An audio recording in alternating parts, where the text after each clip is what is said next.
What up, everybody? I'm happy to be sir. on again, man. Yes, sir. Hey, we happy to have you, man. We back in was the good, place y'all. to be. Back in the house. Player's choice. You know what time it is. You know what we're gonna do today. We're gonna have a good ass time. We're gonna have a good ass episode. I got my man Trey Dalton back here, man. What's up? How you feeling?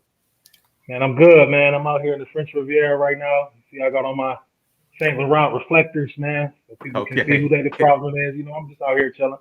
Okay. Yeah. Yeah, a lot of international people in the building. What's going on, Jalen? How you feeling? What's the weather like in your territory? The weather's all right here. Can't complain. The sun is shining. I probably did have my AC on a little too much though, you know. So we got the hoodie on today. But I have been seeing a lot of videos popping up on on PC. We got Dub making videos, Damo making videos, J Rob. We shout out to the homies, Bama, all that making videos. I looks like I had to start some drama to have some videos about me. You know what I'm saying? Because I don't see that. So guess what? Guess what, Big Ox? I hate your face. I hate your nose. I hate your dreads. All right? I don't like you. All right, Big Ox? I don't like you, bro. Hey, that's what we're doing today. All right? Ladies and gentlemen, that's what we're doing. Yo, today. Jelly, keep my nose out of this, bro. We starting beef today. That's what we're doing today. Hey, well, what you guys don't know, I got this info behind the scenes. Mars is dropping at midnight tonight, Eastern time. Mars dropping his reaction video, so y'all be ready for that, man. Okay. The return of Mars, I like it. I've been in the booth, man. I've been in the booth. You got your diss track, Mars? You got your diss track ready to work? You gonna be on the new Top Boy soundtrack? That's crazy. Hey, man, just keep your eyes peeled. Just keep your eyes peeled. That's all I can say. Keep your eyes I know peeled. one thing is a fact. I know it's been 2 days. If my best friend doesn't call me again, it's been 2 days since I heard from him. And if I don't hear from him in the next 24 hours, we're gonna have a real problem. That's all I gotta say. I'm not gonna say anything else about that. But Let me do Mars, this. Let me put y'all next to each other. But Mars, back to what you were saying. And he know who I'm talking about too. He knows exactly who I'm talking about. I haven't heard from this dude in days, right? I haven't heard from this guy in days. And he's supposed to be my best friend. And I'm not one of them emotional dudes, but when you tell me that you're my main man, I expect you to be my main man. Yo, just check in with a dude. Let me know you all right. I don't hear nothing. Zero. Okay. So I know what? In 24 hours, if I don't hear from this dude, we're gonna have a problem. That's all I gotta say. But for real though, Jalen, that's crazy that you said that because I was looking at something waiting for my son yesterday. And people are making a lot of videos, and I wish it wouldn't have came to that. But y'all know, Iggy Azalea has sold more records than a lot of women rappers. So the views don't always portray. You know what I'm saying? Okay, just because it's getting views doesn't mean I hear. Are you questioning the quality of her music? I am. Because you're on the radio, Mars, don't mean you hot. Let's be clear about that right now. It's true. That's exactly what that means. That's exactly what that means. And they're not gonna keep playing it if people ain't listening. No, that's not what it means. It's like bad food. If you eat it long enough, you start thinking it's good. That doesn't mean it's good. That's true. Chill. You don't think Iggy hot? I think Iggy hot. Don't get me wrong. That body. I'm saying, I think she's hot looking. Yeah. I do think she's hot looking, 100%. But back to Mars. Mars, you been in the booth, Mars? Oh, absolutely not. No, absolutely. Okay, I just want to make sure. I was just playing along. I don't even know why. Oh, Ron. Hey, Ron, I heard something this morning. False alarms? You made up the alarm. Oh, chat, man. We ain't never. Ron, you being an international guy, you also Trey. I heard something this morning, and it was real interesting. So this kid that Oklahoma City took, and I'm sure we're gonna get in the draft. I heard that this kid has from where we are. He had a partially torn ACL. That's why he didn't go top 5. He's got Luka potential, from what I understand. Yes, this is what I'm hearing, Mars. Somebody lied to you. Somebody lied to you. Yeah, I don't know who told you that. I don't know who told you that. He played in Europe and he played in the first division. He was almost a 20-10 guy, 20-10-5 guy, but he partially tore his ACL, and that was one of the reasons why he didn't go top 5 in the draft. He was. Chill's talking about Nikola Yes. Topic. He was That's playing what- for Mega. Topic. Yeah, he was. Topic. He was playing Yeah, for Mega. listen, man. Nobody has Luka potential. Right. Nobody ever will. Nobody ever will. He got his own. He's his own unique animal. Right. Ever. Especially at the period of time when he was playing in the EuroLeague and his age and what he did before leading up to what it is. Now, I'm not gonna say nobody ever gonna be better than him. I'm talking about him unique as the individual as he is. Like nobody. 6'10", 12-year-old. That's for 2031. That's already looking kind of He insane. ain't 12 years old. Kill it. He's in Spain. Hey Yeah, man, he's that's the in pick Spain. that the T-Wolves gave up for Rob Dillingham. Hey, good who on- knows? I'm good Maybe on the that. Spurs are cooking. So Maybe if we having a conversation about like I guess stats and all that, okay, but I'm talking about a specific game set, a specific play set, the way he played, with his pace, with his height, with his ability, what he did in the EuroLeague, what he doing in the NBA. I'm talking just ultra specific. I'm not talking about people's stats. I'm not talking about what they doing. I'm talking about him in that period of time, especially how hard the EuroLeague was in that period of time. It's still tough now, but in that specific period of time with the teams that was going on, Maccabi Tel Aviv, he's playing for Real Madrid, and it was really tough in that period of time for him at that age to play with the maturity in that time. Because the EuroLeague is tough. You can pull the ball off the rim. You can hit a little harder. The pick and roll ain't as easy as it is in the league. So for that age versus all these new kids that's coming in, he was a unique guy. You had to be there. He was a unique guy. Didn't he win the EuroLeague MVP at like 18 or 19 or something like that? And the Finals MVP too? That's the point. Ain't nobody really doing that. I ain't never heard that before. Right. And then you got Americans on the team. And then you got vets on the team as well. You see what I'm saying? So when you're playing in Europe, somebody can it's not like the league where you got this contract and you're obligated to play. It's really up to the coach.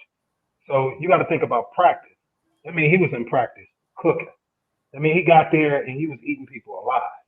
He was running the plays right. He was a great guy off the court. He wasn't it's more to European basketball than just getting the contract and just playing. You see what I'm saying? He was covering all dynamics to be who he was to get up to that position. Then it's a lot of politics in the EuroLeague too. You see what I'm saying? So for him to be a 19-year-old kid to get those awards, I mean, he was covering all checks. It ain't just hooping. Right. You see what I'm saying? Yeah. So the Luka comparison may be a bit of an over exaggeration. What I heard. Yeah, it's a stretch because for the average fan, I get it, and they somewhat right. But it's more factors into it for him to get those specific awards, for him to play for that specific team. I mean, he has at that age and not being a big. I mean, he had to be such an animal. You see what I'm saying? Every EuroLeague tournament, every unders, he was killing. He wasn't making no mistakes. He was an off the court good guy. Every opportunity he had to be chopping. No social media for real like that. Right. Like, you know what I'm saying? He wasn't using it like that. It wasn't So I just got a different perspective when it comes to these comparisons. Right. But how do you feel about Nikola though? Topic. He's solid. For me, it's just I want to see what he does when he actually gets to the league. I want to see how his development transpires and who he works with in the off season and what's going on. I just want to see how that, because I don't want to judge a player until he gets to the NBA. So I don't even.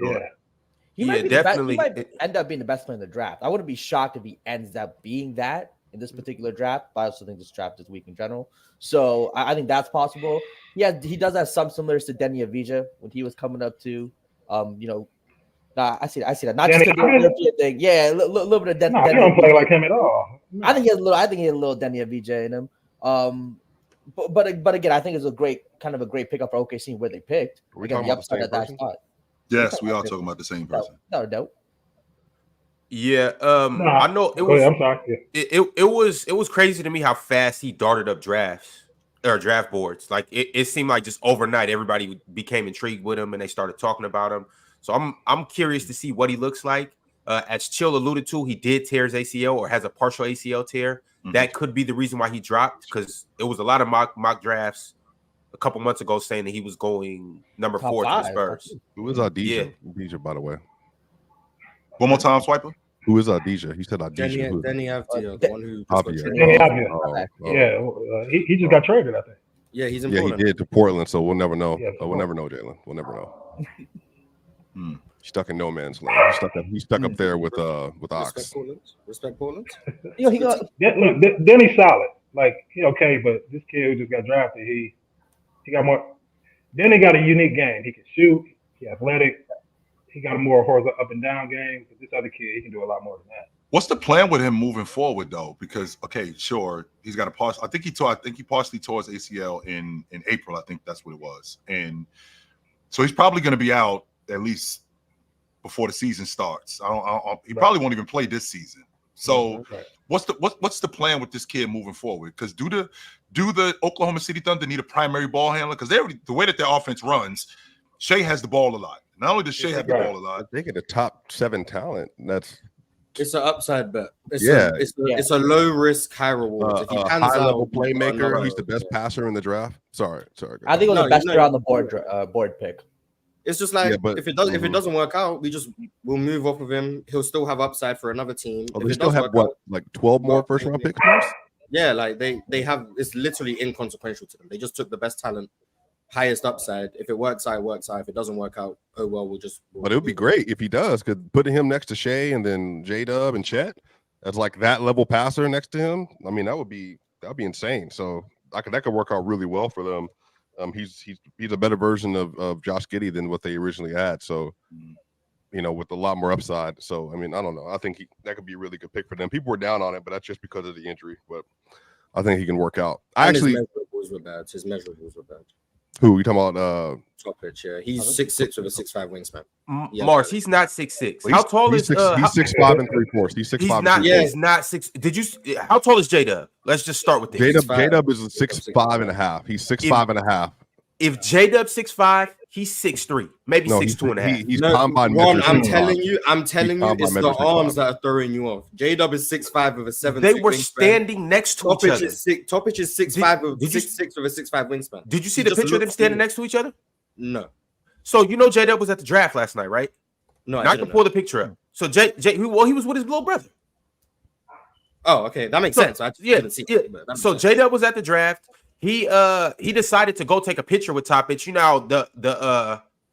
how they'll go to the back and take pictures with their hats and stuff like that. So J-Dub got a hat too. They were taking pictures next to each other. J-Dub was noticeably taller than him, and that was my thing with Topic. I was like, yo, if he's 6'7", all right. And I know height doesn't necessarily tell the tale with everything. You could be 6'3" and be a baller, but when you're a 6'7" point guard, you clearly have a distinguishing factor and something that sets you apart in terms of just your height. And so, I was like, all right, he's 6'7". All right, cool. They were standing next to each other. You can clearly see that J-Dub has them by. But he got measured wrong. Like, it's not. I'm not projecting. I think he's 6'5" in this. He got measured at 6'5" and 3/4. J-Dub is registered at with shoes on. With shoes, he's registered at 6'5.75" and 6'4.5" without shoes. But if you look at Topic, he is currently listed as. Sorry, I got to scroll past the 12,000 Topic. So he currently listed as with shoes on. It looks like 6'5.75". Let me make sure of this without shoes. 6'6". Without shoes, he's 6'5.75". He's taller than J-Dub. So 6'6". So quarter of an inch shorter than 6'6". I'm not saying I deny what you're saying you saw in the picture. I'm just saying factually he's listed at that height. Ron, you got to measure him like a month ago. So you got to check the whole camera, Ron. You know nowadays, man, these kids might be coming through in stilettos. He do kind of look like he got the big big monster shoes. Tricky Ox. It can. Yeah, I was gonna say what shoes. My question to y'all is, due to the height, do not affect his playing style because do not really matter. The draft. My concern is less about the height and the fact that he has a negative wingspan. That's just where I'm because that's crazy. The reason I thought he was smaller than 6'6" or 6'7" is because when I watched him, his arms are like T-Rex arms. I was like, he's not 6'7". The first time I watched him, I was like, he's not 6'7". It comes out he's 6'5 and 3/4, but he has a negative wingspan. That's why he looks shorter. Right. And that's just he's already not a very good defender. So him being smaller in the wingspan department, that's gonna affect that, I believe. And then he's also not a very good shooter. He doesn't really play in the mid range. There's just a lot of there's concerns, but the upside is there. So I understand it. But yeah, short arms is crazy, man. It's like when you have a wingspan that's shorter than your height, it's crazy. That's why J-Dub looks so much taller than he is because of the long. My drifts. I thought J-Dub was 6'7" when I seen him in person. doing the chat right here, just talk about Desmond Bane. Like, I think that's part of the reason why I didn't believe in Desmond Bane's game at all. I'm like, bro, he got short arms. We got 6'5" wingspans, 6'5", 6'4". Kevin Who, Willis Desmond didn't have Bane? a. Yeah, but if you I think it's at 6'5". if you got a 6'5" wingspan, I'm expecting you to be like 6'2". You know, Yeah, I have a 6'5" wingspan. Like you guys just drafted Devin Carter. He's Right. 6'2" with a 6'8.5" wingspan. Yeah, that's insane. All right, see, Like, that's long arm. He could play bigger than Topic, kind of my opinion. Just off And the that's- strength of that. And that's what we talk about that a lot up here. I believe that your wingspan is way more important than your height. Like being 6'5", or being 6'5" with a 6'2" wingspan is like, okay, but if you 6'5" with a 6'8" wingspan, then you basically 6'6" to me. You know what I'm saying? Like it's not about how high your head goes, but how high do your fingertips go. Yeah, that's You're not blocking shots with your head. You know what I'm saying? So, But that for me, that depends on your athleticism as well, on how you can move your body and your muscles. yeah, of Because you course. can have long ass arms, and then if you slow as hell, it don't matter. Can I Oh talk yeah, on yeah, here? well, that's an issue. Yeah, no, Okay. If you Okay. slow It's an and all adult that, show. I don't care. It's It more don't than matter. You know what I'm an saying? adult show. Yes, it is. Yeah. But if you got short arms, right, and if you got a package, if you got a handle package, you're not gonna get the ball ripped. You know what I'm saying? It's a lot of different. It really, for me, all that shit really depend on the player. Mhm. So it depends on the Kyle, mindset, depend on the player, Flip depend on the Flip athleticism. too, who hasn't gotten drafted yet. Flip has a negative wingspan too, which is also a yeah, number. I've seen One that. of the He a reasons. That's footer as tough. well, so That's tough. yeah. That's tough Who- for a non-athletic dude. Who's Philip some guys with Philip negative House. wingspans that like actually? JJ Redick. Oh, JJ Redick's the most notable one. He had a negative wingspan coming. Austin Reeves, did he have a negative one? I'd be lying if Or the only one I Caruso? know is Wasn't it JJ. Caruso? I don't even know what's There's better. no way Caruso has a negative wingspan. Well, there was one of the reasons one of those Laker boys didn't get drafted high or drafted where they were supposed to be. I don't know if it was Reeves or not. I could look at. Let me look. Yeah, but Desmond Bane, I know. JJ Redick, I know. Christian Brown. Christian Brown has a negative wingspan. He's 6'6", but has 6'5" wingspan. He looked like what- it too. Amani Yeah, but Bates had a neutral wingspan. I was harping Mhm. on that a lot last year. Apparently, since 2000, there's only been 9 players, but this was 5 years ago. So I don't know who's Sheesh. coming since then. But Okay. so probably there's like 15 guys, probably. I'd say. How many? I'm glad you said something about Svi money, Mikhailiuk man. He's a has a great player. negative. Svi Well, Mikhailiuk. when you talking about dudes having negative, I mean, last I checked, Desmond Bane is a max player with the Memphis Grizzlies. So this whole negative wingspan thing, it doesn't really seem to be affecting a lot of these guys. I think he's an Yeah, anomaly that's though. how I feel about Yeah, he it. might be an anomaly though. Desmond Bane might be an anomaly. I think the way Is it? I mean, Kevin Willis had a negative wingspan. He played 20 years in the NBA. Yeah, but we just named 4 players though. That's what I'm saying. It's Most only been people- 9. Mars said it's only been 9 since Tyler 2000. Hero has a negative wingspan. That's the best Yeah. rotation player in the game at one point. So I He mean, was what are we doing, what? y'all? Who? Tyler Hero. He's the best He was rotation a what? player. He was the best rotation He player. won he six wasn't. man of the. No, He he won was 6 not. man of the year. There we Yeah, go. he- We can That's avoid all this he man. means. Just so you know, Yeah, we're yeah, not so I was award clarifying. merchants over here. I was We're not clarifying award what you merchants over here. Respect. I was just Respect, respect. clarifying what you meant. What is Ty Jerome has a negative. Lou Will had a long wingspan, didn't he? Who? Hey, Ty Lou Jerome. Will. Williams. Lou Will, okay. Yeah, but that's another one of them guys though. The swiper, like Mhm. I agree with you. I think you're naming a lot of anomalies, and there might be more than a few. But I do like you said, Trey. Like if you don't got certain things, it doesn't matter what your body type is. You could have Right. long arms, short arms. It's not gonna matter. But All for right. the most part, Right. for the most part, I think having short arms is a detriment in basketball Guess the longest wingspan in the draft. this year. Edie, right? Oh, Edie or Clinton. Yeah, but what is it? Oh, Seven. Edie had 17. almost an 8. I think Edie Yeah, had almost an 7'11", 710.75. Yeah, he had almost an 8. Wemby got an 8-foot wingspan. Yeah, Come on, Mars. That's like a 10. Come on, B. What are we doing? But Donovan Clingan has dang near a 7'7" wingspan, so that's going to be elite for him. Right. I really like it. Imagine talking crazy to him over the table and not realizing he's still going to get slapped. Without getting up, Ox. Without Right. even standing up. Sitting right down. I don't even have to get up. Y'all see what Sarr y'all has posted a to the Kyle story? Kuzma has a negative wingspan. Kyle Kuzma has a negative wingspan. Cool. Okay. Mhm. All right, y'all. Here's this Mars, we gonna get tools? this video of J-Dub and Nikola maybe? Topic.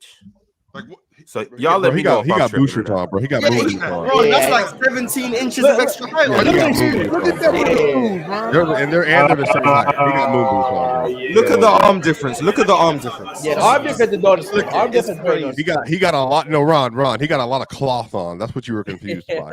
A lot of cloth. That's a 2003 outfit. Okay, that's not. Do you guys see the shoulder difference? So those shoes are that much? Yes, bro. Look Yes, at them. 1000%. Ron, The the shoes shoes are are at least too 2 inches. inches. The The shoes shoes are are 2 heavy inches. as hell. Those are space boots. Yeah, he got 2-inch heels on though. And He got Nikola the 2-inch flats. Yeah, Like That's what Chill used to wear to the club in Yeah, I think they're the same height, man. that's Because the my man shoes. got on flat. That's the shoes. That's Yeah, the yeah. shoes. All right. Yeah. But you can see Yeah. the noticeable difference in their arm size. Like I never rock that's nothing like noticeable. that, Swiper. The reason why I never rock nothing like that because I can't dance in those. No, You can't Okay, dance okay, in okay, Chill, I chat can't two-step dance in in them shoes. No, and then I'm trying to talk to a chick. I'm Hey. trying to kick it with her. I can't rock nothing like that. No, Chill, you probably were No. super blatant back then too. I can see that because you probably had no smooth about you, just straight to it. like what we wasting time for? What No, we it's doing sorry, here? yeah, back to the Let's crib get right right there. to it. Those was Straight different to it. times too, Swiper. You didn't have to worry about getting No, hit that's with a not Me true. Too That's not fast true. in the body. That's not Well, true. nowadays, Swap, you offered to buy somebody a drink a little too abrasive. You would have been wearing leather in 1985, bro. You gonna get Me Too. If you know what Right. You'd be wearing leather back then. Ox. Was not Swiper, I wear leather in 2000. Now, That's cool. It's in now. It's in. It was not uncommon. I It would wear leather in any era. No, you see Wisdom Kane. If y'all remember who the TikToker, but yeah, he be pulling leather off all the time. I think you can wear it. It was not uncommon, Swiper, to be sitting down having a drink with somebody and 5 minutes into it, like, yo, you want to get a batter here? And we bounce. It's not uncommon. I mean, it's not uncommon now. Yeah, we did that today about too. to I was say, gonna say, what? we did that today too. We did that today too. We wasn't wasting time. So I'm It's not uncommon now either. I don't know where y'all be at. Y'all just Yeah. got to be respectful. That's all that That's is. all. It was. Sometimes you already have to go back to the crib. You got Chill. back- You be going to the 45 and up venues, or where you be at? I actually, to be honest with you, I haven't been out in a while because I'm working. But I mean, we talking basketball here, so I'm chilling. Swipe, I got these polo boots that come halfway up my calf. I'm waiting to find some leather to wear with them. Hey, you coming to Atlanta? You coming to Atlanta, ain't you? I'm not wearing that in Atlanta, Swiper. Yeah, you are. No, it's not like that. Swipe, I can't Hey, wear that. Ox, it might get tricky if you wear that in Atlanta. Ox. No, I'm it just won't. saying, No, it won't. brother. There y'all It go. might get You tricky. wear that in Atlanta, dog. It might get tricky if you wear that in Atlanta, Ox. I'm just saying. Ox, ain't you like 6'8"? 6'9". Yeah. You wearing? Hey, You looking for the leather out here? Ox with the red leather. Ron, that's your man, that's Ron. You crazy. better stop acting like that, Ron. That's That's your crazy. man. Not my man wearing the boots in Atlanta. That's not, I don't know him. Hey, not in Atlanta in that. a lot of y'all ain't never been. Y'all ain't never been to Atlanta. Y'all just be yapping, bro. Anyway, look, listen. Let me ask y'all this question though, because I actually was really curious about this because Chill's a LeBron fan. What did you think about the Dalton Knecht falling to 17? Legit falling to 17, Man. and that To pick be up for honest the with you, Lakers. I thought he was. Miles and I were actually on Playback last night. I thought he was going 6 to Charlotte. I didn't think Charlotte. Oh, I didn't really? think he'd get past Charlotte at 6. I was surprised. We that gonna they talk passed about on him. Charlotte. Yeah, I was surprised that they actually passed on him. But to get him at 17, I think he's the best player in the SEC. The shooter that they need, I think that helps. And he's not just a shooter. He could put the ball on the floor. The only reason why he went as low as he went is because he's 23 years old. If he was 20, And he would can't play went in the defense top no 5. more. And his I can't lie to you, Chill. Like Dalton and Zach are probably the two prospects that I've actually paid the most attention to. Like I've said before, Dalton's good. I was kind of sleep on this draft. Honestly, I didn't know a lot of these guys. I didn't pay too much attention. But Dalton and Zach are two guys that I've been watching. And I know J. Rob and Mars were saying that the kid that we drafted is going to be great. He's good on defense. All this and that. I wanted Dalton. I thought you guys were gonna take Dalton. We for sure. I thought we for sure was gonna grab Dalton. I would have loved to have him in crazy. Sac. Dalton got That's an NBA body crazy. too. I Dalton got think his full man body already. He got I his think the full- I think depth he's chart a perfect for Zach is fit. good though. Yeah, he is. So I hear you. Yeah, he's I'm not mad at this swipe, but like for instance, when I have no problem changing my mind about draft picks. Like I said, when we drafted Keegan, I was cussing the TV out. I was pissed. I wanted Jaden Ivey so bad. I was pissed. A couple months later, my whole tune changed. You know what I'm saying? So You got a Keegan Murray jersey. right. I hope it's the same thing with this one. But I really wanted Dalton though. Fellas, we gonna dive in and we're gonna talk about all the picks. I want to definitely break down all the lottery picks, and we're gonna start by me asking everybody what's their biggest sleeper pick. So we're gonna get into that in a second. I want to shout out everybody that's in here. Make sure you hit that like button. Shout out to all the members, especially our Hall of Fame members. You know I got to show you guys some love right from the top. Jerryality, we should be seeing him tomorrow. So cats out the bag. Can't wait for you to pull up Jerryality. Cobra, son of Raditz. Shout out to you. He became a member. Been around for a long time. Shout out to him. Mikhail also is in the Hall of Fame tier. So shout out to another Hall of Famer. Dorian Clayton, a perennial all-star, man. He moved into the Hall of Fame tier. Y'all know Dorian. Y'all know the name. He's been around for the longest out of all of these guys. Shout out to Dorian Clayton. Just big shout out to him. And also Kendall Daniels. Y'all remember him from a couple weeks ago. Y'all gonna see him again tomorrow for Hall of Fame Friday too. So shout out to them guys. Shout out to everybody that sent through a super chat. I'm gonna read a couple of these. And then my man Tremaine told me he got something special to tell us. So we're gonna get into that as well. Go ahead, you got it. As for the members, Lord Lightskin became a member not once, but twice. Lord Lightskin. Shout out Lord of the Lightskins, man. Kundrills gifted a Player's Choice membership. So shout out to the person that got that. You are a very special individual and you're a lucky person too. Go ahead, like the video and appreciate you for being in here. Exo Screens been a member for 9 months. He said Ron Holland, future Hall of Famer. Facts. Shout out Ron Holland.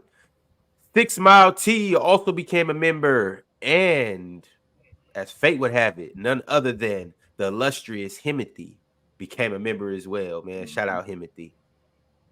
Ron, real quick, because we shouting people out. I want to shout my man Mars out. My man Mars last night was putting in that work, right? We watched the whole draft last night, and we was up late. My man Mars was up till 4 o'clock in the morning last night. So shout out my man Mars for putting in that work late last night, going over the draft. Shout out to my man Mars. I'm sorry. Putting in I work. nothing bad to do. Yeah, I nothing bad to do. Man, shout out Mars working overtime, man. Shout out to my man Mars, yo. Yay. Thank you. Super chat from he said Ron is the best. Hey, you ain't He talking about Ron Holland, not you. He talking about he Ron ain't Holland. specified though. He talking about Ron Holland. All right. We'll assume he's talking about Ron Holland, but I appreciate you though. He said Ron is the best. Wizards top 20 best defense next year. Oh hell no. Top 20 is kind of crazy. Alex Sarr is not rectifying their defense. Alex and Bilal, they can't get it done. I forgot Bilal exists. My bad. But they just lost Danny. So yeah. Oh yeah. I mean, maybe we'll see. They had a good draft though. For sure had a very good draft. But I don't know if they're gonna be a top 20 defense. All right. DSG Piccolo said, for basketball reasons, I get the trade for Denny, and I like the Klingon pick. Some of these teams made odd picks. What the fuck are the Bucks doing? And is OKC trading Topic? That's just getting the Bucks have drafted so it was 2 years ago. It was Beauchamp, and then Andre Jackson. Yep. And then AJ Johnson. AJ Johnson. AJ Johnson. They're clearly targeting a kind of player. They just at least as of now just seem to be missing on. No, respectfully, that AJ Johnson pick might have been the worst pick of the draft. That is crazy that he went first round. But if it works, they look like geniuses. But it makes no sense for the Bucks. You guys are tripping. He's at least a couple years away, though. He's a couple years away. I'm not saying he's a bad player. He's going to be bad. The Bucks are trying to win.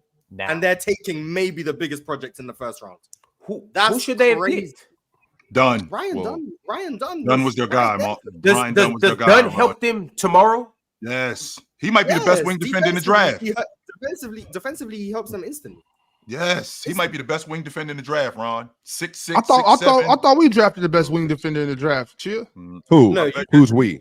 God. Who's we? He's talking about Sacramento and Carter. Respect. Chill out, Swiper, because I don't know the kid. I'm just respect. No, he's a 100% Ox. Yeah, 100% Ox. Your man Carter is one of the better defenders in the draft. So J-Rob been there.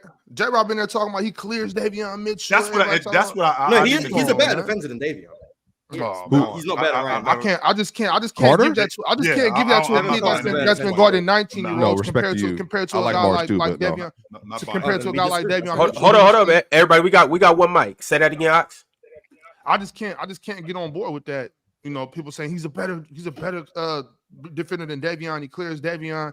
When I saw Davion doing crazy things at Baylor, but now I've seen him doing this, giving all-stars and superstars issues. You know what I'm saying? He might not lock guys like what you would expect or whatever, which I might think happens, but nah, Davion, I've seen him giving Devin Booker issues. I've seen him give Mitchell. I've seen him give all these dudes real issues, and so I've seen him even give Steph issues for sure, Chill.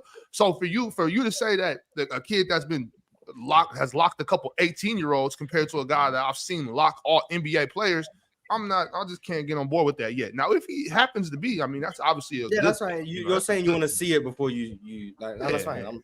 It's the same thing like we spoke about Wemby, but I was like, he's going to be one of the best defenders in the league from day one, and other people are like, well, we have to see it first. Right. Like, I'm not going to argue that you haven't seen it yet, so you're wrong. I just believe it's going to happen. So I guess I'm just trying to be early. They're doing their job. Then they're putting 3 positive defenders around De'Aaron Fox and Davion, Carter, and then Keon. Yes, Luncho. Yes, Luncho. Jalen Brunson did give Davion work, Luncho. Yes, he did. Jalen Brunson put 45 on Drew Holiday. So what? He gives a lot. I'm just, So I'm just saying though. I'm just saying, chill. The fact that Jalen Brunson gave Davion some work, that has to mean that Davion. Right. Who didn't he give work to? I seen Jalen Brunson give Caruso work. So, right. Yeah. He gave everybody work. But to you, Ox, me and you had this conversation. I think Davion Mitchell should be running somebody's crew. I think the fact that he in Sacramento playing behind De'Aaron Fox. I'm sorry, playing behind De'Aaron Fox. I mean, that's kind of hampering him because I honestly think that he can run somebody's crew.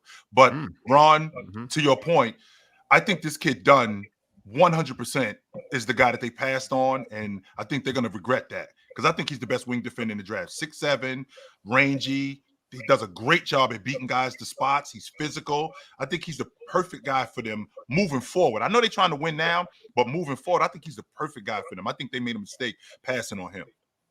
Chill. He might be the perfect guy today, and I understand they in win now mode. But as I told you guys, I don't let AJ Johnson even fall out the lottery. I like him that Mark. I like him that much. I'm telling you, I like him that much. What do you like about him, Ron? What do you love about him? His package it's crazy.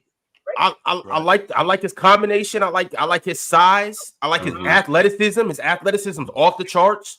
I like his ability to get downhill. I like his ability to play make. You guys are going a lot based on what happened down there with the Illawarra Hawks. And I want to let you guys know it is not Trey tell you. Big Ox will tell you, even Chilla tell you, it's not hard you can't being 17 and going and playing against professional grown men. That's a tall task. Y'all seen Brandon Jennings go over there to Italy and came off the bench and averaged 7 points. So just NBL ain't no joke. It ain't no joke at all. I think it's the timeline for the Bucks. Yeah, that's what it Specifically is. with the Australian League, it's a tough league. Like they're not letting you come up because it is a bucket league. It is a scoring league, but they play hard over there. And That's the Australian League we're talking about. The NBA, They play for the Hawks. It's just like Swiper. It's just like what Swiper just said. Now, though, it is a timeline thing with the Milwaukee Bucks. They want to win now. They could have gotten a guy you can plug and play right now who could have contributed defensively, especially because of their defensive lapses and weaknesses. And Doc Rivers ain't gonna play him more than likely if he's going to be in the G League. So how you know he was going to play Dunn? Well, Ryan Dunn was a sophomore, to be fair, so slightly better. Yeah, I think for this kid. No, you got it. Go ahead, Trey. I don't think for this kid, if he came from Australia, for them, it's not beneficial for them to put him in the G League. The G League, at the end of the day, I don't want to say it's like hungry hippos, man. Like you got to get yours, you got to get a bucket. They playing good basketball, but you got to get yours. You got to play hard, and some people don't get those same opportunities than other people, no matter what draft class you are. Because now with the G League, they starting to expand the markets anyway. And they started to take these first-round picks and keep them down there. So I don't think him coming specifically from Australia is going to benefit him to go to the G League because he's going to get stuck down. They need to keep him in the NBA. They need to develop him. They need to keep that mental toughness that he got from Australia. And they need to just develop him over time. I get the Bucks want to win, but then he got the right people around him. Because basketball for me is all mental. So if you're sitting over there with Damian Lillard, if Damian Lillard want to take the time to really develop him himself, he's going to be okay. That's just my opinion because I'm a mental coach, so that's how I think about this shit. Dame is already in a tough situation as it is, and they have to win next year. Like they are in a situation where it's all or nothing based on what they gave up. Because we know Giannis is, and Giannis, and again, that's just the way Giannis is. That's his power. He has the ability to do that. As soon as it get ugly, again, Giannis is going to be talking to front office.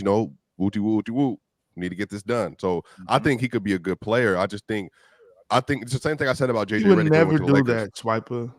Do what? Tax shooter, I bet. Giannis would never No. go to the front office, Swiper. He gone. He's never done that before. Right? Come on. You know the NBA's golden boy would never do that. Trey, He Golden Boy. would never sell Drew. That's their golden boy.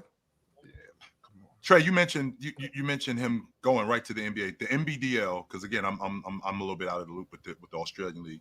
Would it be lesser than the G League, or would it be better than the G League? Yeah, the Australian League is better. So him going to the G League, would only be for reps. It wouldn't be because he's not prepared to play. It would just be for reps more than anything. For reps. Yeah. Because the G League is not better than the Euro League. It's not better than the Euro Cup. It's not better than the Champions League. It's not better than the Australian League. It's not better than even the French League away from the Euro League teams or the Euro Cup teams is going there. I'm not taking nothing away from the G League. Okay. And what's funny about Wemby is when he played for Asvel the year before he went to Level Boy. He did okay in the Euro. That's how tough the Euro League is. Mm-hmm. And he played in the regular French League, and then he did all right. He did pretty good. Like, of course, he led the league in scoring. But one of my clients was under him, Ronald March. He was the second leading scorer, and that's how tough. And I think he played in Turkey or Ukraine or somewhere. But that's how tough Europe is. So if he goes to the G League, it's going to be reps. But you can't get in that caught up in the G League where you're not getting moved up and you're thinking about it.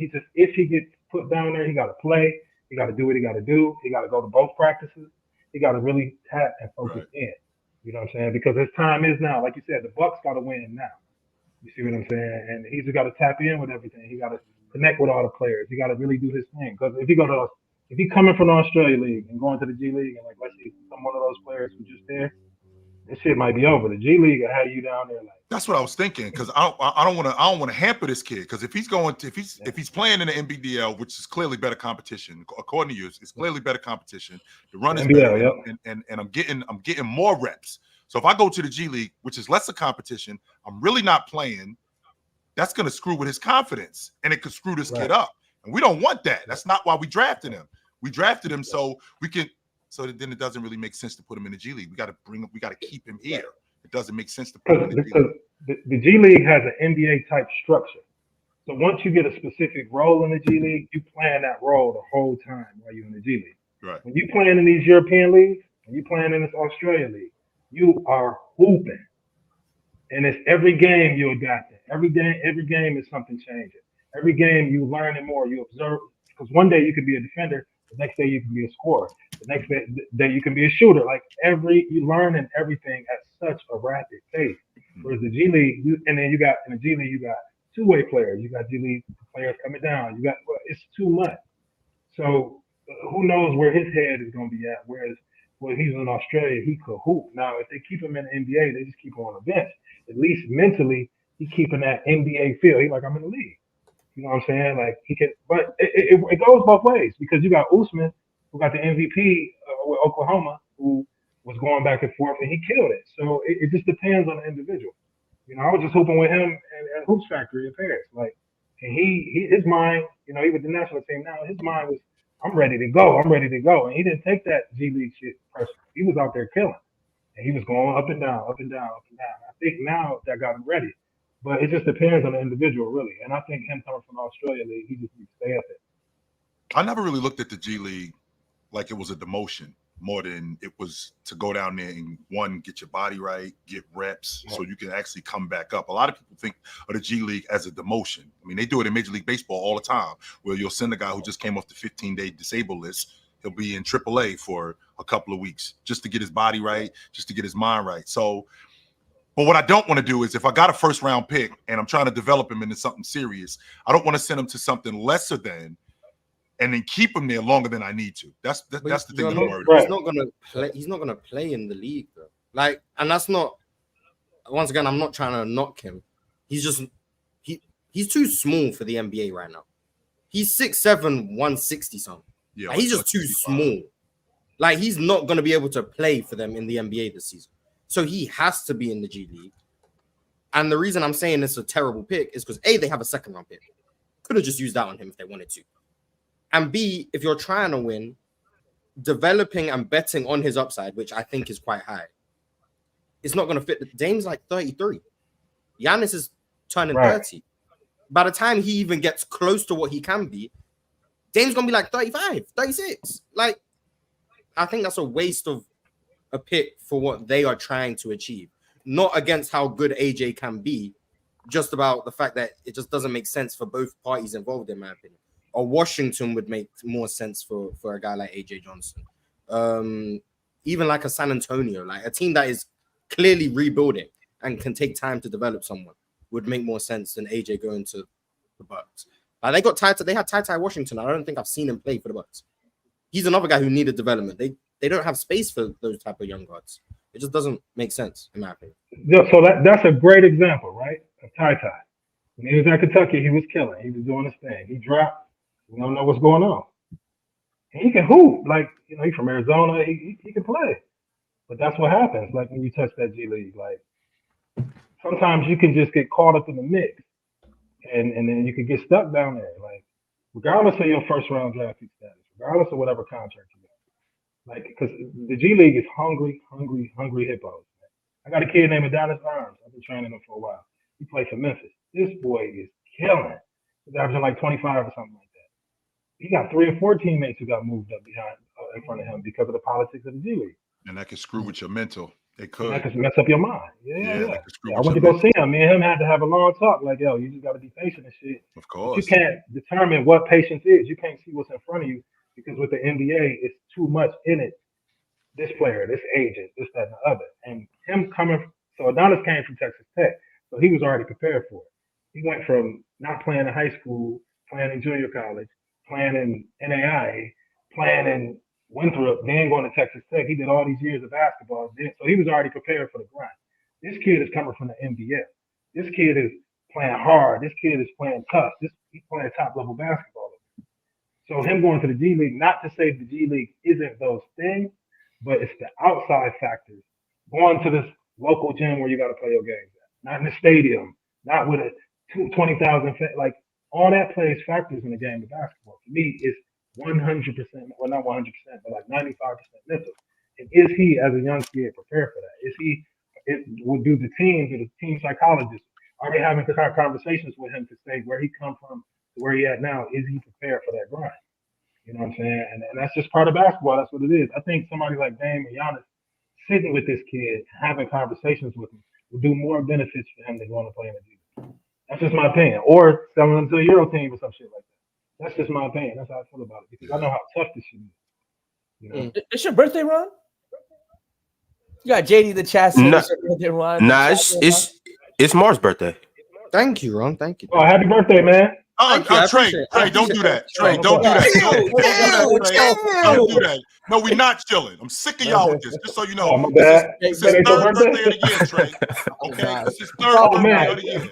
20 minutes ago, you was a rapper too, man. You got me. No, we're not doing that. I can't even be wished a happy birthday. I'm not gonna lie. Third time I'm PC's most hated. I ain't gonna lie. I'm PC's most hated. I'm PC's most hated. I'm about to start making videos. We need this tell-all, man. We need you to drop the tell-all.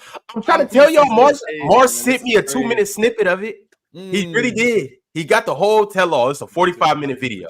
He's dropping bombs. Hey, you know, PC's most hated. They're doing views, Mars. They're doing views to tell all. So jump on. Hey, I seen him. Jalen, what's crazy is Low popped in on one of those tell-all videos. You guys wouldn't guess who Mars had featured on there. Woo! Low came in. Shaq came in.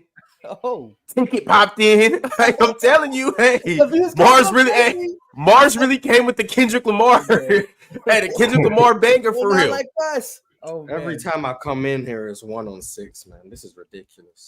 No, not me. I'm on your team, Mars, man. We Oh, ain't thank on you. the same side of the world right now. Two of us versus the world. Yeah. Did I not Yeah, just no, shout you but I'm out with 10 everybody, minutes man. ago?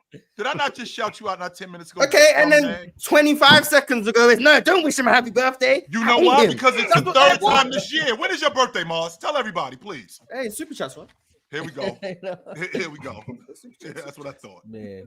Yo, Trey. So Yeah, I'm here. I think right now is a good time to go ahead and get into it. I know you had some things you wanted to Story time. get into. So let's talk Hello. about it. Mm-hmm.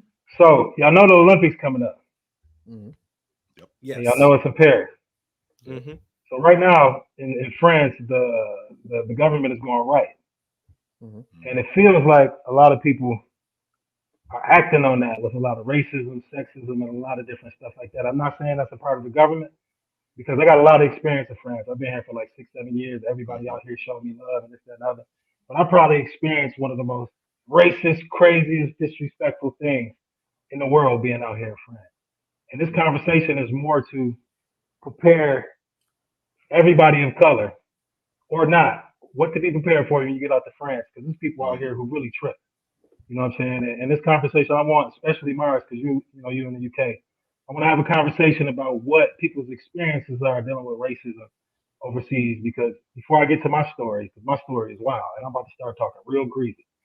Like, so I want to understand people's stories, everybody, before I start talking my shit, because my shit about to be directed to somebody super, super specific and what they did. And, but I'm a listener first. You know what I'm saying? So You want us to share stories? But yeah, just quick. I got you. I got okay. So there's one where so one of my first jobs ever was an umpire in baseball, right? So I was like 14, I think 13, 14, 15 years old at the time. So worked my way up, got to like a rep level. So you're umpiring rep kids, so parents start to get more involved, right? Because every parent thinks their kid's gonna make the league, so they get a little more serious. So we make a call, out at first base, and the parent just yells, "You effing Packy, stop making the call." They say that. Obviously, you're out of here, toss him out of the game. And obviously, but to me, the coaches came to my support. It's like, "Oh, I'm sorry, this and that." But that was one of the more direct, I was like, whoa, this one you're like 14, 15, where I didn't experience too much, racism in my life at that point. I've been, Canada, especially the GTA, Toronto, or, Brampton's areas where I grew up. It was very, mixed crowd. Everyone was kind of getting lost. I didn't experience too much racism at times. So that was one of the first things. So there was that. Other than that, nothing too crazy, though. That'd be kind of like my one, baby race story. I was at Paris, though, literally a couple months ago. And I didn't experience too much racism, didn't feel it, but I was only there for like 4 days. It was a quick trip in and out. But yeah, that's kind of that. Okay. It's sad that you can say a story like that and be like, well, my experiences aren't too bad, really. And like you say something like that. Yeah, because I've heard worse. That's considered not too bad. That's kind of, it's disappointing that that's the climate we're in. That clear racism like that can be seen as, I'm actually quite lucky. I haven't gone through too much. It's kind of sad, but well, fuck it. I'm gonna just go ahead and get right to it. I was as you guys know, I'm older, so I was around during the crack epidemic. I'm on my way to basketball practice. The police in Jersey City, they used to roll around in these vehicles, unmarked cars, and we knew them as the jump out boys. There was like 3 or 4 of them. Yeah, we knew them as the jump out boys. So I'm on my way to basketball practice one day, and 3 or 4 of them run up on me and threw me up against the wall, pat me down. I'm 15 years old, by the way. Pat me down. Where the shit at? Where the shit at? I'm on my way to basketball practice, by the way. I don't sell drugs. I don't take drugs. I'm not involved in anything like that, but I'm in that kind of neighborhood. They throw me up against the wall, pat me down. He's got my head up against the wall. Right. After they're done and they don't find anything, didn't say I'm sorry, didn't say anything, just got in the car and left. Yeah. Just like that. Yeah. I didn't, and to be honest with you, I just went to basketball practice. I didn't tell anybody. Right. I didn't say, yo, this is what happened. That's how it would be. Yeah, I had one of those happen. I didn't go, yo, man, the jump out boy. I just went to basketball practice and I just kept it moving. Right. That's what So it is. I don't know if y'all know that I recently got nominated for the Naismith Basketball Hall of Fame for 2025. Wow. That's what's up. Congratulations. Yeah. Nice. Thank you. As a contributor, because away from me being a world-class coach, I'm an international humanitarian, all the way to the diplomatic Word. level. You know, I do a lot of projects with the government, different embassies around the world, or different world-class community initiative things. So we got a project coming up in Syria where we help, in Greece where we helping Syrian refugees, like on a small island outside Greece. It's a project that Prince Harry and Oprah runs, and like it's on that level. Basically, that's what I'm getting. So long story short, that's what I'm out here in France doing pre-Olympics. So I'm doing somewhat of a tour, giving back to French kids and showing them basketball and everything like that.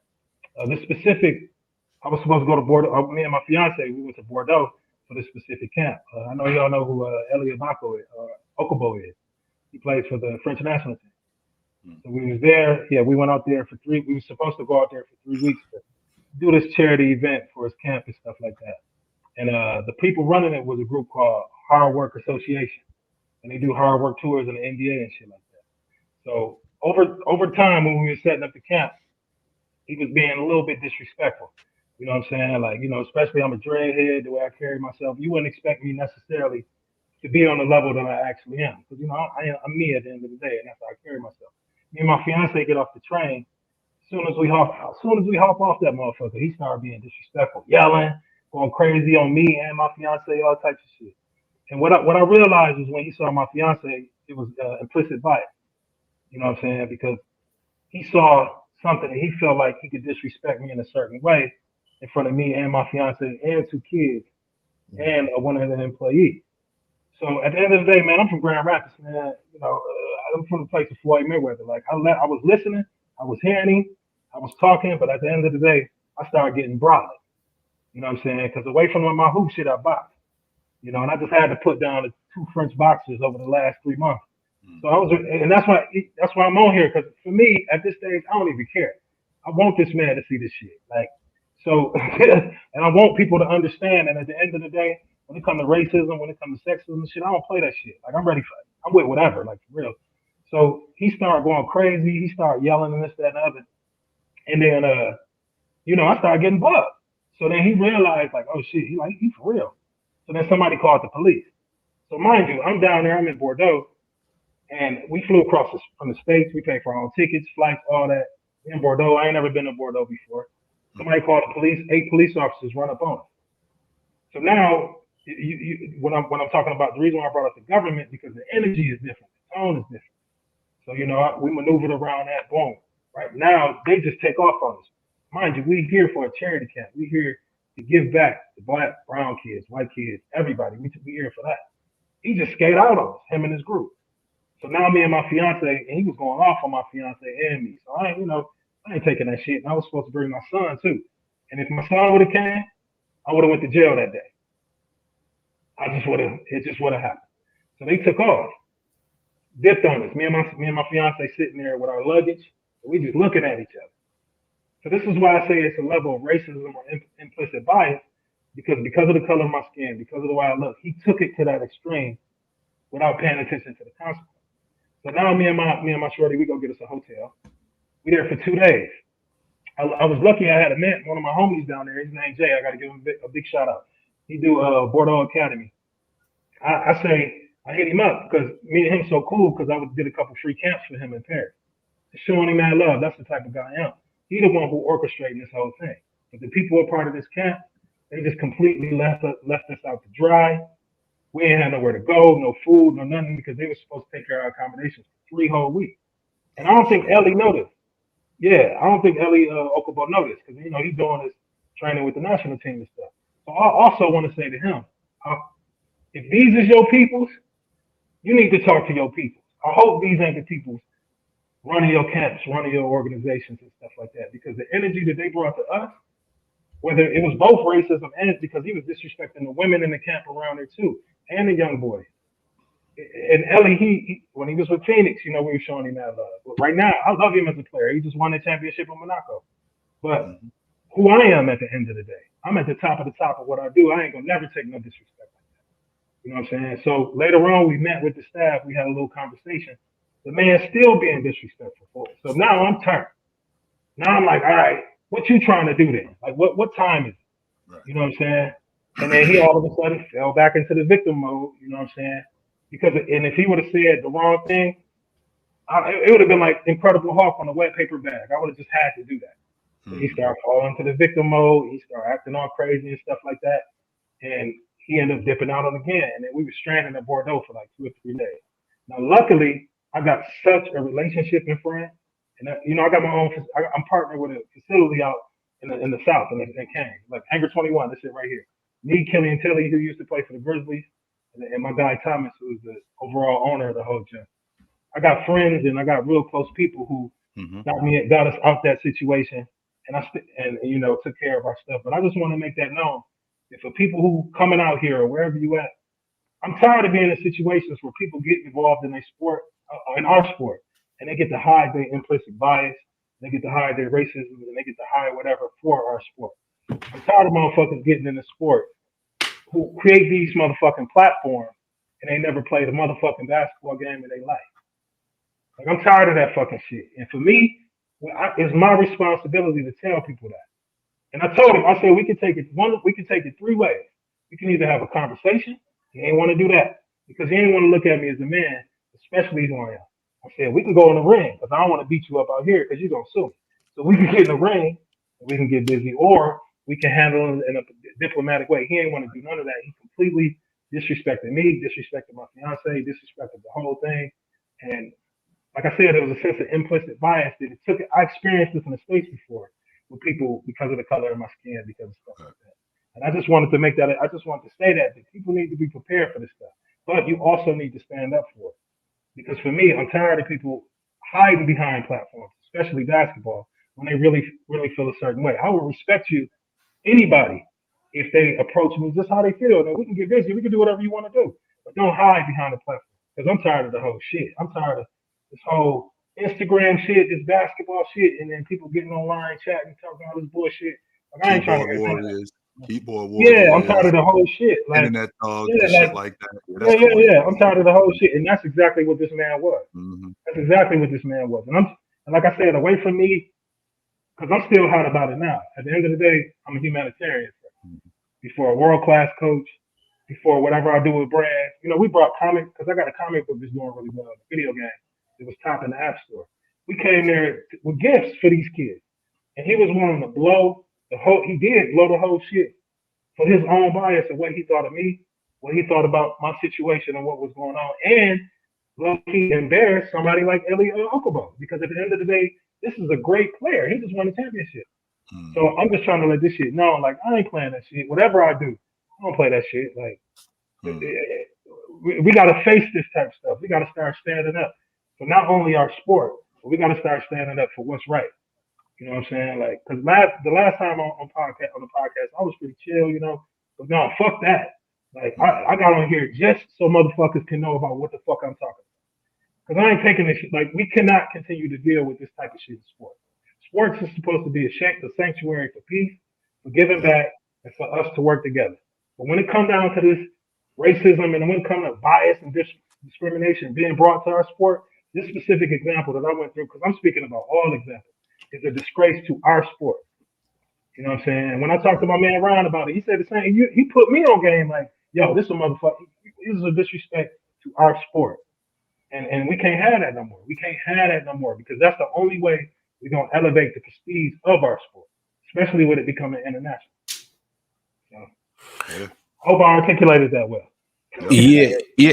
It's not just disrespect to the sport. It's disrespect to the culture. It's disrespect to obviously the kids, because him stepping in and doing what he did, you weren't able to give back to the kids the way you were planning to do that. So he disrespected you and your family. He disrespected the game of basketball. He disrespected the kids. But I mean, furthermore, he disrespected the culture. He disrespected, colored people in general. I'm not just talking about blacks. I'm talking about, everybody down the board. If you weren't him, he was looking down on you. Yeah. And so it's just, things like that. Like it's not cool in general, but it's especially not cool in a game where blacks have really had a substantial effect on you know, the popularity of basketball, how far basketball has come. And then especially too, it's even crazy because it's two layers to it. So obviously my man's in France right now. We just seen in a draft this year, but last year, over the last couple years, how France has really elevated in the game. France is becoming a staple in the basketball community around the world. So now, if that's going on in France, how does that trickle over here and into the NBA? Right. How does that trickle over when players from America go and play in France too? Because a lot of you guys don't know, it's a lot of Americans playing in France as well. So it's a vice versa type of thing. But furthermore, how he just stated, the Olympics are in Paris this year. Yeah. Is that bold for the people in America traveling over there, the Black Americans, the athletes, the fans, the families, and all of that stuff? How does all of this transpire, and what's going to happen? And it's not the first time. That's why I saw the quick. This is not the first time in France where we had the situation. I remember the France soccer team, right? They put their image in the starting lineup, and I think it was like at least 5 or 6 of them were of like Black origin or just Black individuals, and a lot of the comments would be like, "Oh, is this even Team France?" You know what I mean? So there's still a lot of that. You see what I'm saying? Yeah, 100%. I see. Yeah, and France is even with the politics. I know with France, like I know Macron, he was more of a left-leaning guy. France is definitely leading into more. They're kind of changing their political landscape just because they feel. I think a lot of people in France, or quote unquote people who have been in France for generations, feel like immigration levels have been too high. People are taking away their jobs, and because the economy the way it is, so it's been a lot of build up too, for sure, with kind of this race. Yeah, regardless of politics, like everybody can have their stance. Left, right, it don't matter. But it's when you actually bring it to the table in a professional setting, and that's the problem. Because now he tried to, like, you know, they were supposed to take care of our accommodations and stuff like that. And, you know, I brought my little chihuahuas and shit like that because I'll be on fly shit. Because I'm thinking we stand in a hotel. You know, he wouldn't tell me what the accommodations was. He was trying to put us in some dorms. You know what I'm saying? And basically telling me my fiance got to go back to Paris type shit. Yeah, that's crazy. Man, what you talk? Yeah. So because he was trying to. Those fighting words, brother. I'm sorry. We. Yeah, you feel me? Yeah. You feel me? There's no conversation after that. Yeah. Like no, we gotta step outside. Fuck that. That's right. So I start. Okay, here we go. And then all of a sudden, people trying to get, because what stopped me was my fiance. Yeah. You know what I'm saying? Because she know how, you know, when exactly. So I'm like, and then just deserted us for the whole time.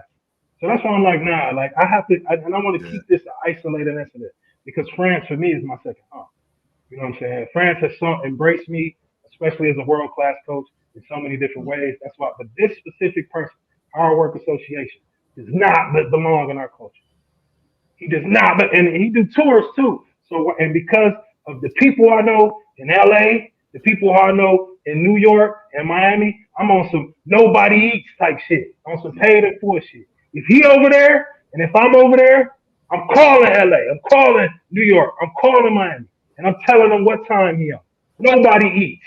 I'm shutting this shit down because he took it too far. You see what I'm saying? That's what time I'm on. Whether it's Venice Beach, whether it's Rucker, whether it's whatever NBA game, because you see what I do. At the end of the day, I have been nominated for the highest, most prestige award in our culture. And that's a man feeling like he could treat somebody, and it don't matter. You shouldn't treat nobody like that. So it ain't coming from a biased place neither. What you talking about is not coming from a biased place. It's not like you saying about this dude, well, wait a minute, he's got an agenda. No, this is the experience that I had with this dude. So it's not like I got an agenda where I'm just trying to trip him up because I'm jealous of him. I'm trying to trip him up because I want his spot. No, this is a foul dude.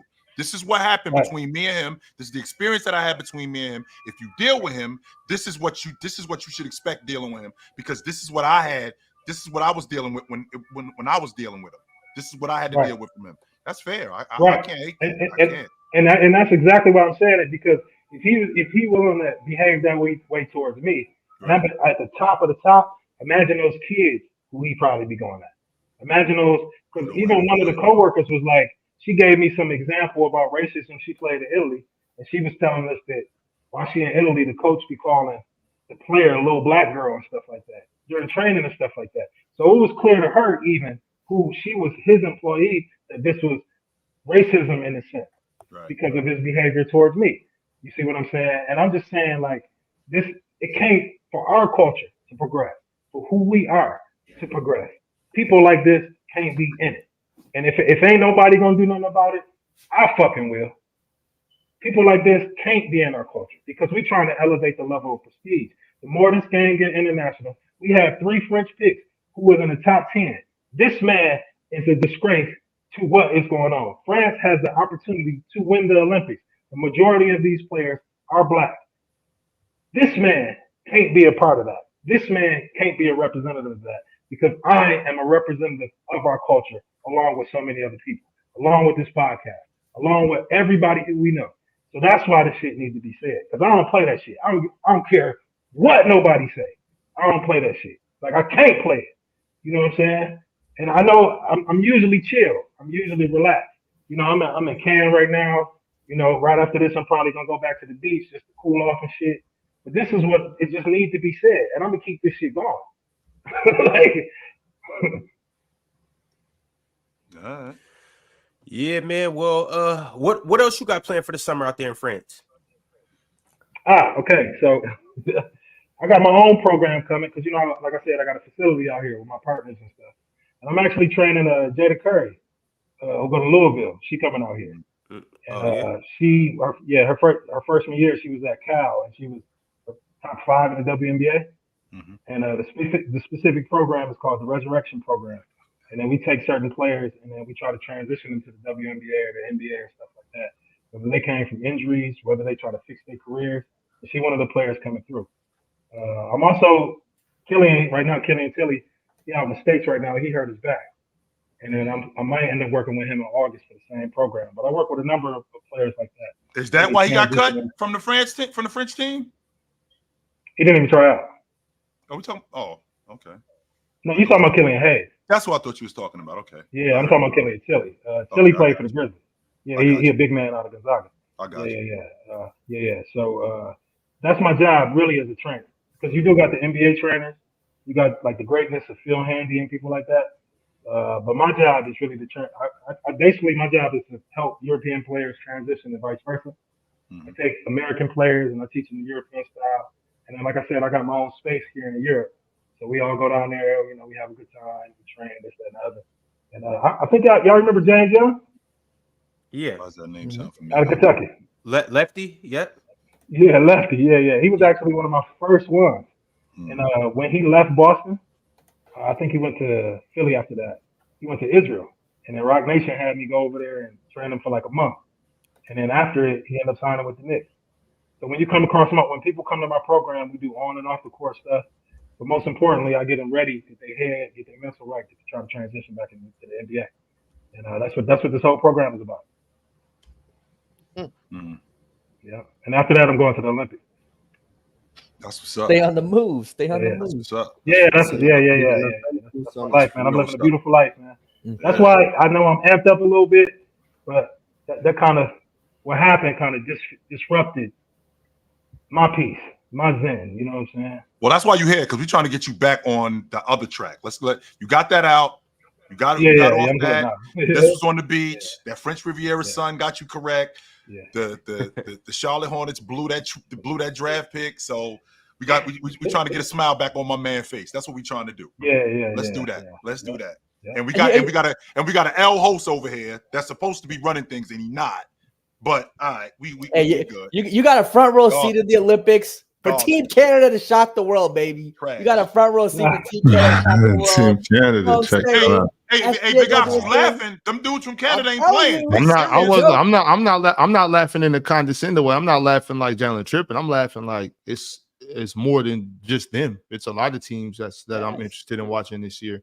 The U.S. wiping everybody out. The U.S. I expect U.S. I I expect them to win, and I'm sure that we'll win, especially if Joel plays with us. You know what I'm saying? But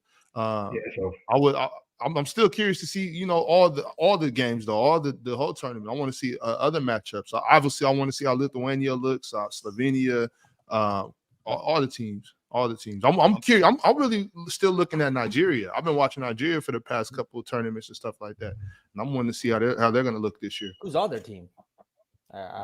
Nigeria. It's supposed to be Bam, who's supposed to be on Nigeria's team, but okay, whatever. Well, I got a quick question. What do y'all think about the NBA out here, though? What do y'all think about the NBA Finals with this dynamic between European players and NBA players, American players?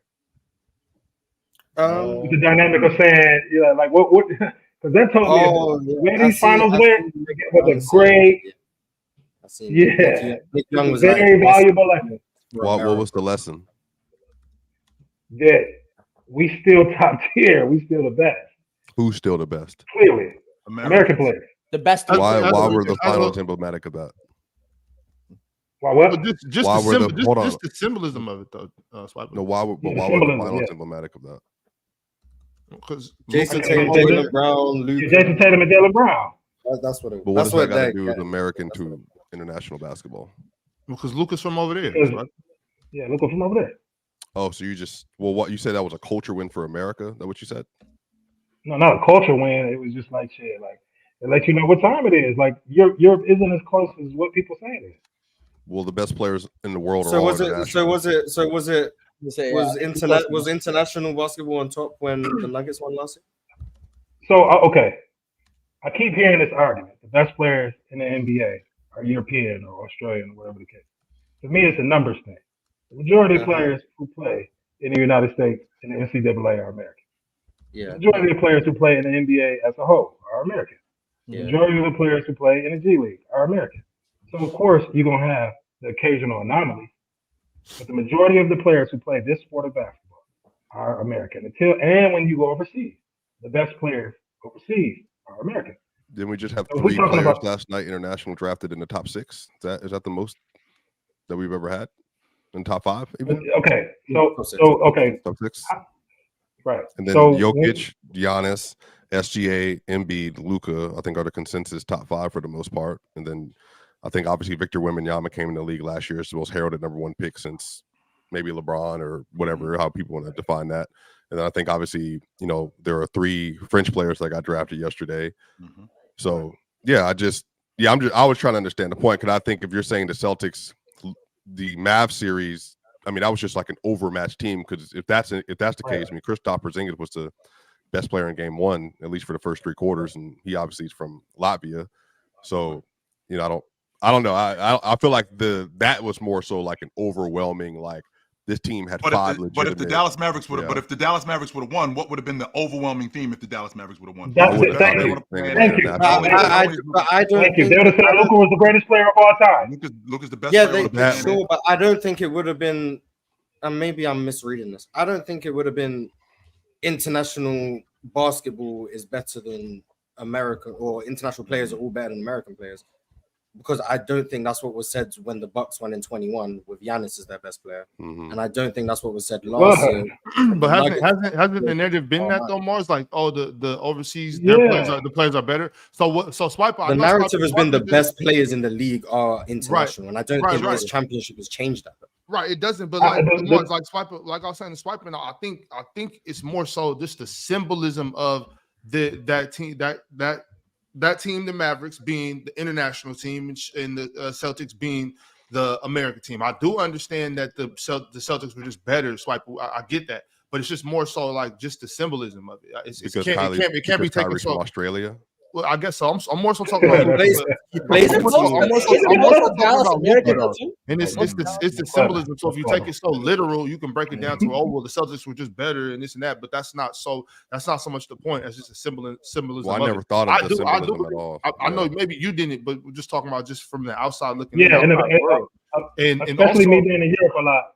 I continue to hear every time a European team wins the World Championships, whatever the case, all of a sudden Europe is catching up, and they are catching up. But it's not like I still believe that America is the best basketball country, and I don't really think it's that close. I don't really think it's as close as we want to make it seem like it is. I do think that obviously the better players are able to play, and some of them are better. You know what I'm saying? But all around America, clear. Well, I guess if we're doing America versus the world, then the world collectively would have talent on par, 15 for 15. I would argue if you're doing world, but if you're doing particular countries, then no. Because obviously, if we're just doing world, we're saying LeBron, Durant, AD, Kawhi, Tatum, and Anthony Edwards, and whoever versus. Again, literally we're going to go bar for bar America versus Jokic, Giannis, SGA, Luka, Embiid with Victor Wembanyama and whoever else, well, I would collectively say that team over there would whoop that team's tail. I mean, just respect. You're going 330 million people population versus the rest of the world, which is 13 million in Serbia, 7 billion, or Greece, whatever. Yeah, 20. And when did that happen? Like, chill. When do you think that happened? When did it become where the Americas? There was a point where America versus the world, we still win. Sure. When did that day change? Where it was like, okay, now the world. You still might win. You still might win. Like if you have 7-game series versus America versus the world, it's a 7-game series. Respect. So has it been what the last 6 years? The last 6 years? Last 5 years? It would have to be when Jokic and Giannis and Embiid ascended. That's when it would have, and Luka came in the league. Anything before that's what I was thinking. So like even in 2015, it wouldn't have been that case. Yeah, it would have to be like the recent, like the last 5 years is when it's come close to a conversation. I mean, even Karl Anthony Towns, like coming off the bench. I mean, and obviously, like there would just be so many different, like, obviously Bogey's on a whatever. He's not of the same caliber, but I mean, Jamal Murray, Lou Dort, Nickeil Alexander-Walker, like all the Canada teams, and then you would have like the France with Rudy Gobert and Vic, and then whoever from these young kids would be on there, and then you would have Australia. Like there would just be so many players. Well, don't forget. I understand you capping for Russia. American, ain't nobody beating Russia. LeBron, Steph, and KD. What did you say? I don't care what you guys say. I didn't hear you. I know. He said, I understand you're capping for Russia. Yeah. But nobody's beating LeBron, Steph, and KD. I'm sorry. I know you love Jokic. You're insane. If you you love Jokic. I would tell you that. I'll tell you this right. No. Listen, I'll tell you this right now. If Giannis, and just put even Embiid, Giannis, Embiid, and Luka had a 3-on-3 tournament, just even a 3-on-3 tournament versus LeBron, KD, AD, or Steph, whoever you think want to they're put washing in there. them, Ron? Ron, you think they serve them?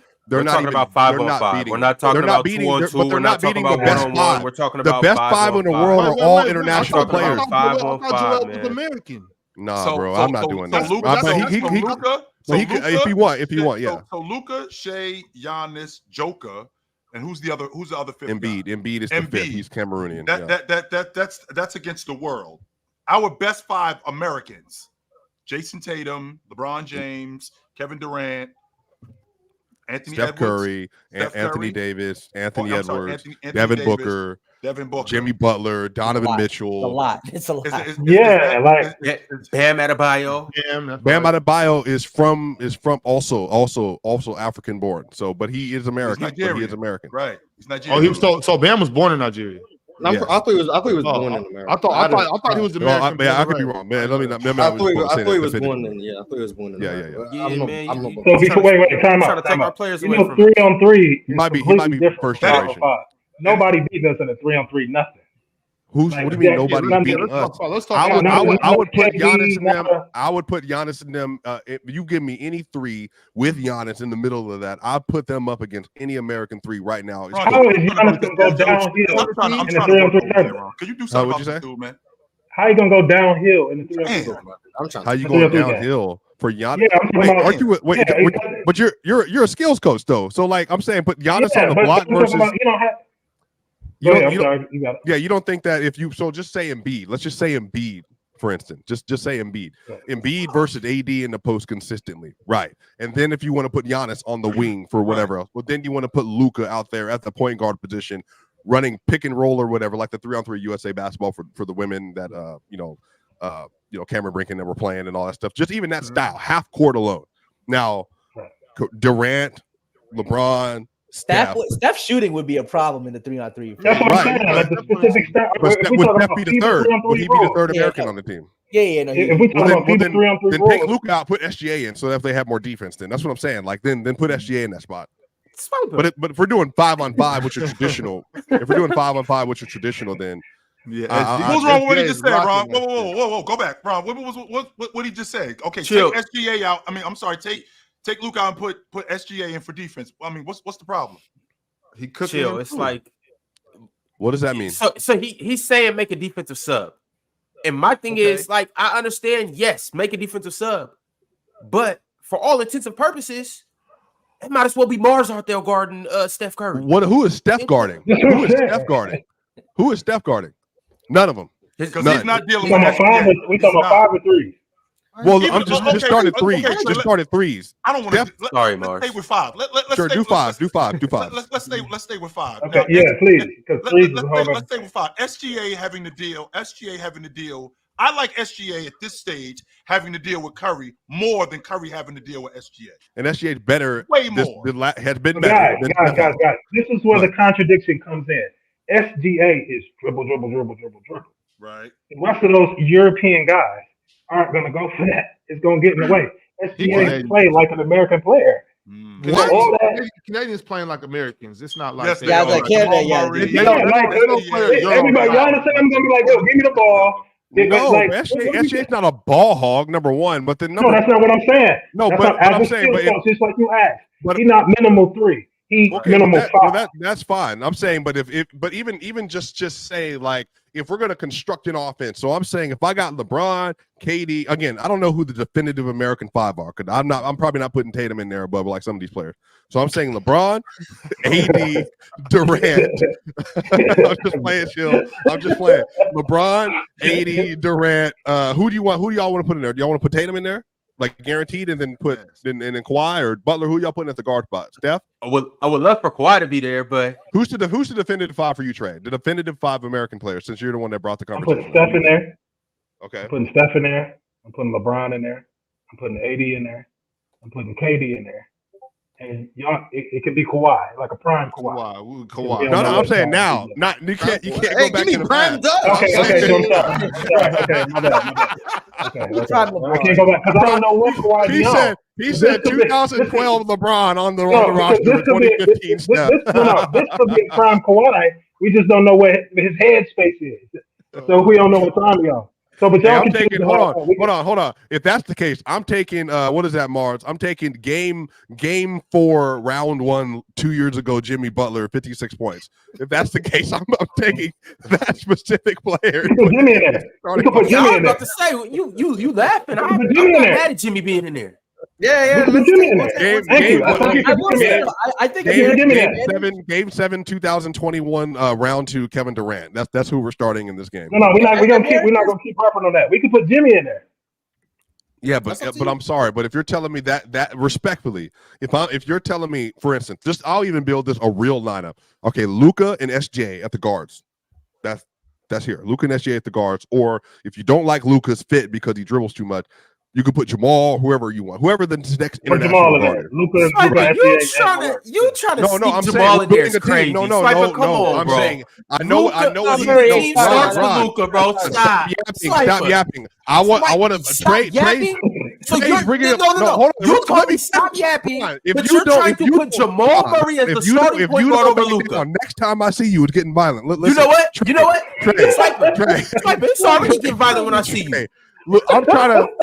I've seen your little lifting video. I'm trying to give you something to push back again. Ron, if you would stay out the way, I'm trying to give him something he's not going to push back again because he's going to say Luka can't play off ball. So I'm saying put an off ball guard there if you don't like Luka. I'm just trying to not. Luka can't play on ball either. Well, that's what I'm saying. We're doing so. Just say Luka, SGA, and then say we're having Giannis, and then put Jokic, and then at the 4, who do you want to put in that spot? Anybody any international player in the league. We'll put Victor, put Wemby there right now. We'll put Wemby, Jokic, Giannis with Luka and SGA. You're telling me the problem is Luka and SGA because they 5+ dribblers. SGA don't have to play that way though. But so now, like he does play that way. Why y'all? No, but he doesn't. But he's not. But he's very good. He's very good on ball. But he also has the ability to play off ball. When Casey Wallace comes into the game, or whoever they want to have that, or Josh Giddey, even Josh Giddey's not on the team anymore. Right. He was perfectly fine serving in that role. So like I don't. We're not talking about. Hold you just don't. Wait, hold on. You just told me I can't play hypothetics.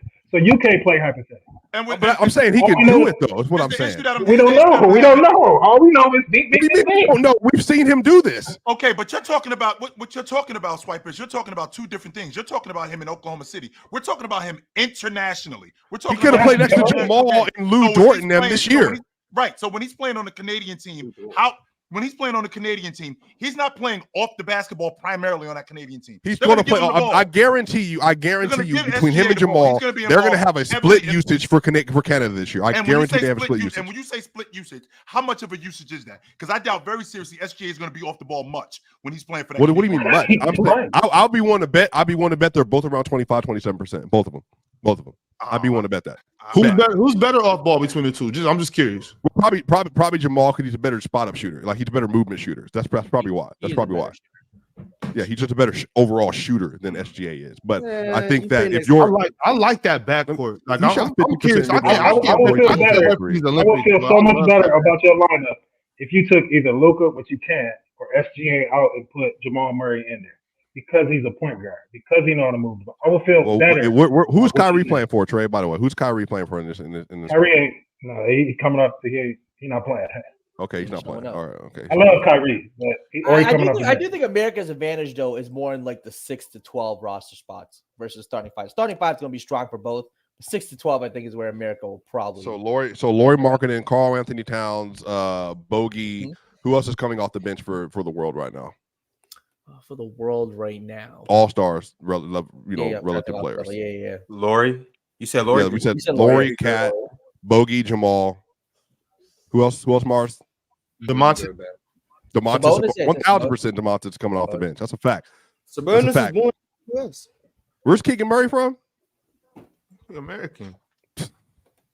Let me see. Who else? Chill. Come on, man. Use your brain. Who else is going on the bench for the world? You're being too quiet. Maybe Franz. Franz. Hey, Paolo. He's Italian. Paolo. What's his name? Zaccharie Risacher. I know. We're reaching. Number one overall pick. Now we're. I got another question. If anything, Trey, if he come off the bench, could Victor Wembanyama start? Which one of y'all guarding Embiid? I do got one specific question to help with this whole argument. Is a foreigner considered a foreigner when he comes to an American system? What? So like Jamal Murray went to Kentucky. Right. But he spent his life in Canada and then came down. I thought you were foreign if you were born elsewhere. Yeah, if you're born somewhere else, you can play for that national team. For the sake of argument, I'm just saying. I was. If you came over like 13 though, if you came over at like 13, you still technically over there, but I can see your game being a little different. So without Wendy, for example, it's clear he is Frenchman. But Jamal, for example, he went through an American system. So But Jamal just went he went there for 1 year, to be fair. Yeah.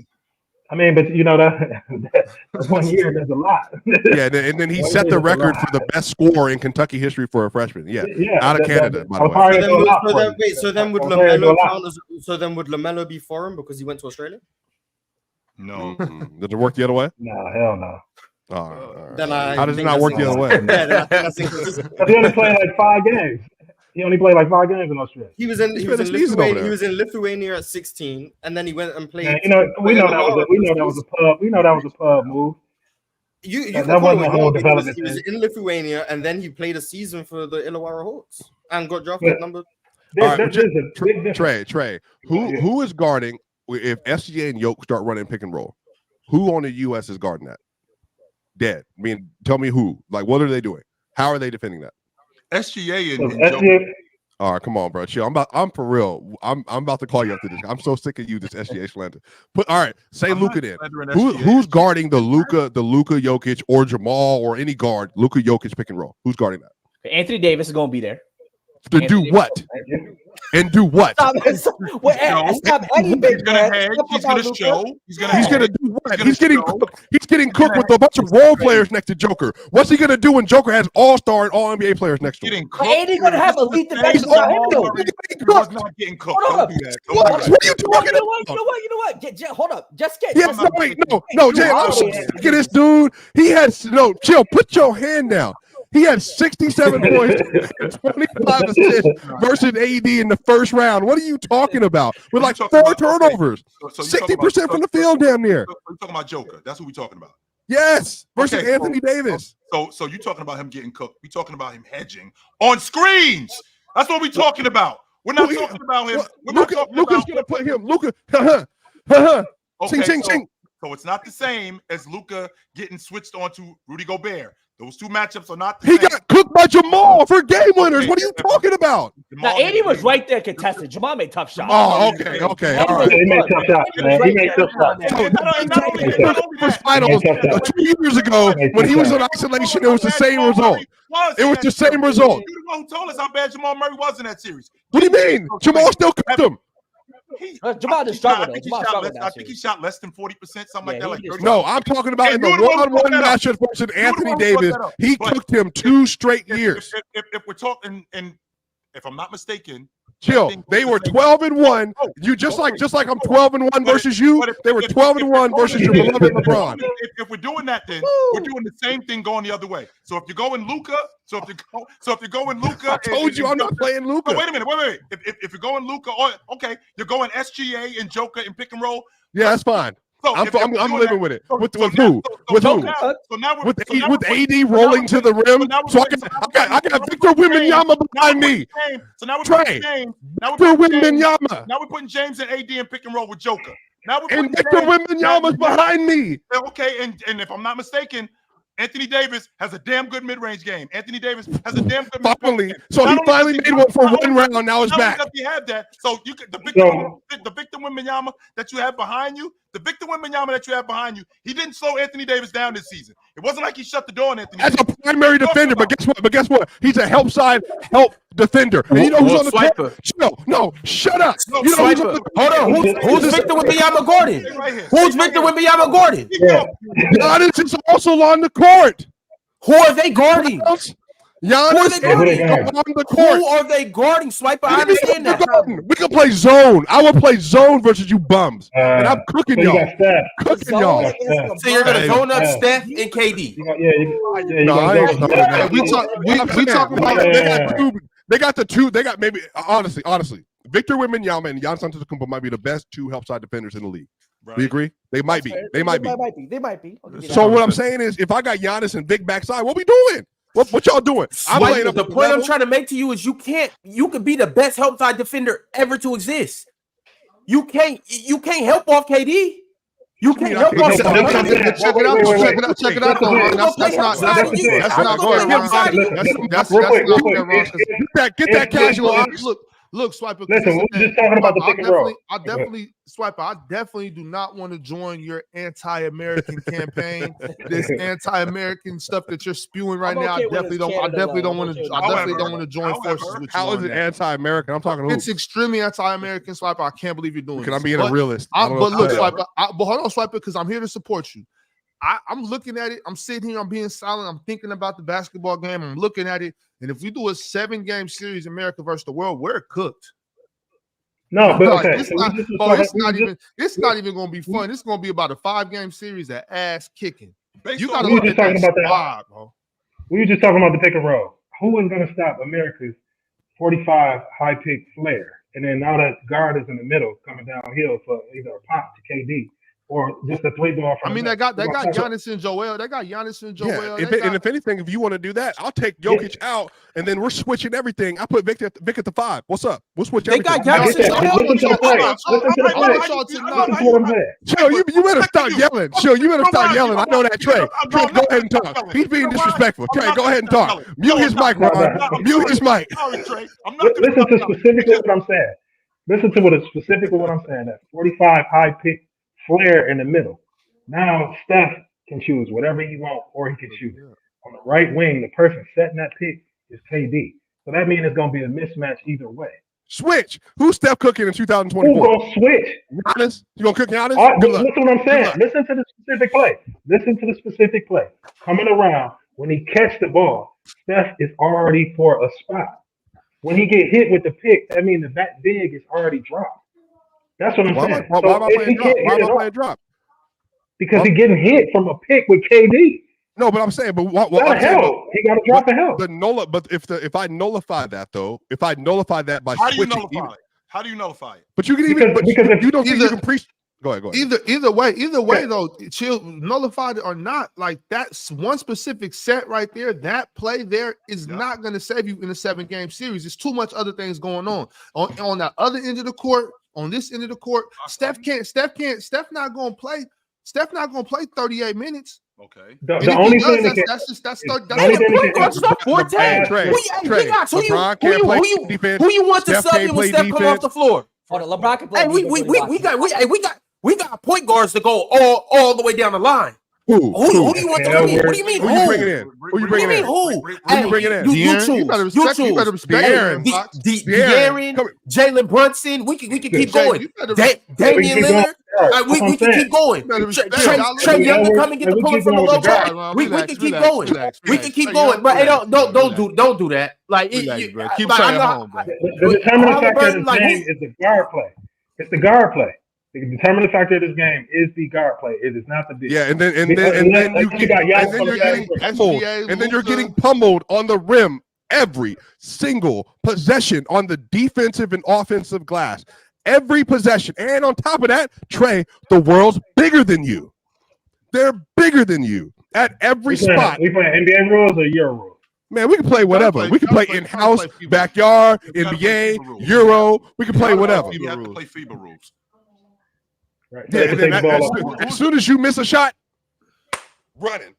I do think America Right. should have Giannis. better shooters though. Giannis. Okay, so first of all, Ox just brought up an interesting point about that one play. Even if you make that one play, that doesn't negate all the other stuff. We just saw in the NBA Finals, the Boston Celtics did one specific thing, and it killed the Dallas Mavericks. To an inferior team. Right, to an inferior team. But put it in perspective. That one play opens up amongst a million plays so much options. You're talking about a high pick flare for Steph in the middle of the court, KD on the wing. I mean, if there is no help side for the bigs on the opposite side. So whatever fast break points these Europeans get, I mean, the big if they don't shoot it, either one of them. I mean, AD still gonna get his. Who's the best offensive player in the series? Who's the best offensive player in the series? James. No, shut up, chill. He is, though. He probably is. I stay with Chill. No, you don't, Ron. I stay with Chill. No, you ain't standing with Chill on that. Basketball IQ. LeBron James is the best player in this series. Not the best player, the best offensive player. LeBron James, the distributor, the passer. Talk about it. I'm so sick of you. Chill. You're so biased. You're so biased for your king. For your king. You know what's gonna happen? Jokic in that number 15 jersey come like, is this your king again? While he's bodying you for another 30-point triple double. Can LeBron slow down Jokic? Yeah, ask Chill that. Let Chill answer. Let's see if he's honest for once. Go ahead, Chill. Can LeBron with this team? No, he can't. Nobody's slowing down nobody. Hold on. If America will have two bigs out there, just like how Minnesota did, America could do that too. That have Bam and Anthony Davis out there together. Good luck. Not Jokic. Y'all so tiny. Hey, Embiid, dump off. Dump off. Go ahead and kick his tail in. Wait, what's the spacing with Joel Embiid, Jokic, and Giannis? Who are your shooters? I seen Embiid get 51. I saw Embiid get 50 in the first round, making 5 threes. I'm good. Go ahead, Embiid. Splash. Splash. The lack of shooting going to show. The only person y'all are attacking are Luka and Bogey, and they ain't playing from y'all game. So I'm good. I'm gonna have a lot of melanin out there on that back line. So SGA, Dylan Brooks, y'all go close up the game. I can't hate on the Canadians though. Shout out the Canadians. He's showing love to the Canadians though. I can respect. Yo, Chill. That was nasty. Yeah, Chill. You're disgusting. You're a disgusting human being. That was nasty. Trey, no real talk. So if you're saying a 7-game series, what's the series at the end of it? And I'm current age players, not 29-year-old LeBron, not age 25 I'm not doing that. KD, not this chill dream of LeBron in 2020. No, 39 going 40. I think America up 1. It's gonna be close based on what you're talking about. America up 1, maybe 2. Chill, you going with that logic too, Chill? You gonna lie? Chill? Wait. Why is it a lie? You can't give me definitive facts. I just gave you facts. Okay. Let me give you some facts. Jalen, would you like to start? Mars, would you like to start? Give them. Can you? Because I don't want to dominate the whole segment. I just got pissed off at Chill, so that's why I started talking more. Jalen, would you like to name definitively what the advantages the world is going to have and cook that man with the gray beard up there? Not the nice one, not Trey, the delusional one. the Tatum guy. Oh, thank you, man. Kim, go ahead, Jalen. Go ahead, Jalen. I like your salt and pepper show. This Shout out to is salt and pepper. by the way. This is Yeah, salt. no, I can appreciate the salt and pepper. There's some Solid, pepper in solid. here. It's more salt than pepper, but there's some pepper in here too. But go ahead. I'm sorry. Yeah, no, obviously the world's going to advantage with the size, right? Ron, Victor, what are you doing? Go ahead. Jokic, Embiid. But can you, Victor, Jokic, and Embiid? Obviously, that threesome and the size that they bring defensively, offensively, it's ridiculous. But I mean, what about? To me, I just worry about like the spacing. Can you play those three next to each other? They don't have to play at the same time. Okay, I said bring up the advantages they have. Oh yeah, so obviously size, defensive. But Laurie Marketing next to any one of them. Now what? Yeah, I mean they're probably gonna out. I don't know, but will they out rebound Team USA? Because I think Team USA is. Oh come on, bro. Who are the centers on Team USA? AD and Bam. It's gonna be AD and Bam. But I think Team USA. Mitchell Robinson. LeBron rebound, KD rebound. LeBron rebounds. Right. What year? Yeah, right. What year? What year? LeBron's getting rebounded in the playoffs by Aaron Gordon. What are you talking about? Oh no! Stop it, man. You done got Jalen started. Now he's gonna be is he a LeBron defender too? Is this what this is? What? Here. Okay, I'm done with Jalen. All right, back to Ron. Ron, you played. You were apparently, I don't know, maybe somewhere you played international. Actually, I know definitely did because he got some sense to him. But you down there, Ron. Oh, by the way, Ron, your pressure Tyrese Halliburton isn't touching the floor. It's not touching the floor. We got point guards is our forte. What are y'all gonna do when we go small? What can you guys do? Devin Booker goes. When we legitimately go 5 out, what does Giannis do? What does Embiid do?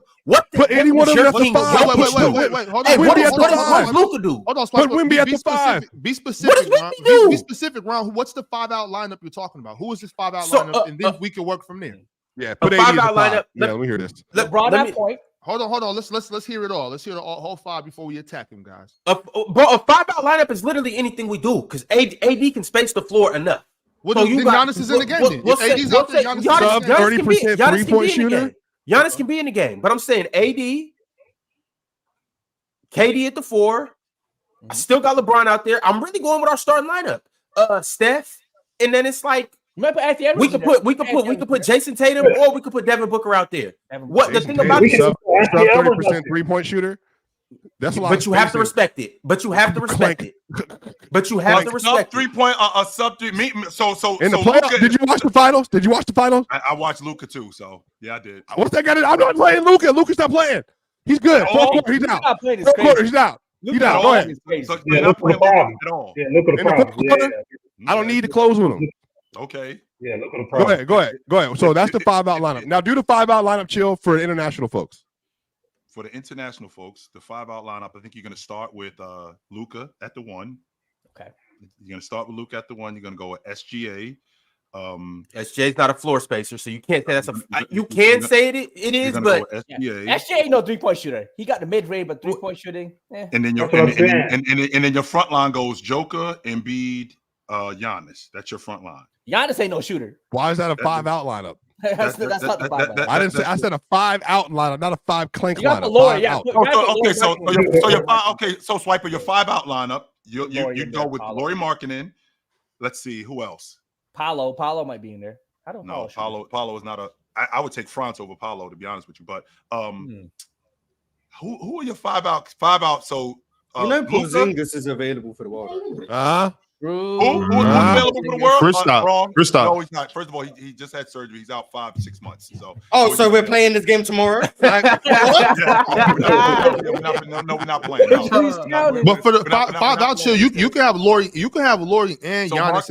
So Markkinen, SGA, Luka, Markkinen, SGA, Luka, because you can't just have long ball shooters at the line and nobody creating shots for him. You can't just have long ball shooters at the line and nobody and no action for him. You can't just have that. That's why Luka has to play. Because who's creating shots for these people? Why can't Jamal or SGA play make for these people? I don't understand. What am I missing? And exactly, that's my point. So they can play make without Luka though. So if you got Jamal Murray, now you got a smaller guy. As opposed he's to 6'5". What are you talking about? He is not that big. You told us that he wasn't that big. I'm guaranteeing you. No. I said Damian Lillard is almost my height. I said he's almost my height. The dude is legit 6'4.5". Chill. Stop it. Go ahead. So with that being said, so Jamal Murray, I just don't like Jamal Murray over Luka. But okay, then put whoever. Chill. You're acting like they don't have any playmakers at the guard spot. So Luka, we got the 5-out lineup. Luka, SGA. Lauri Markkanen. Who else are we going with?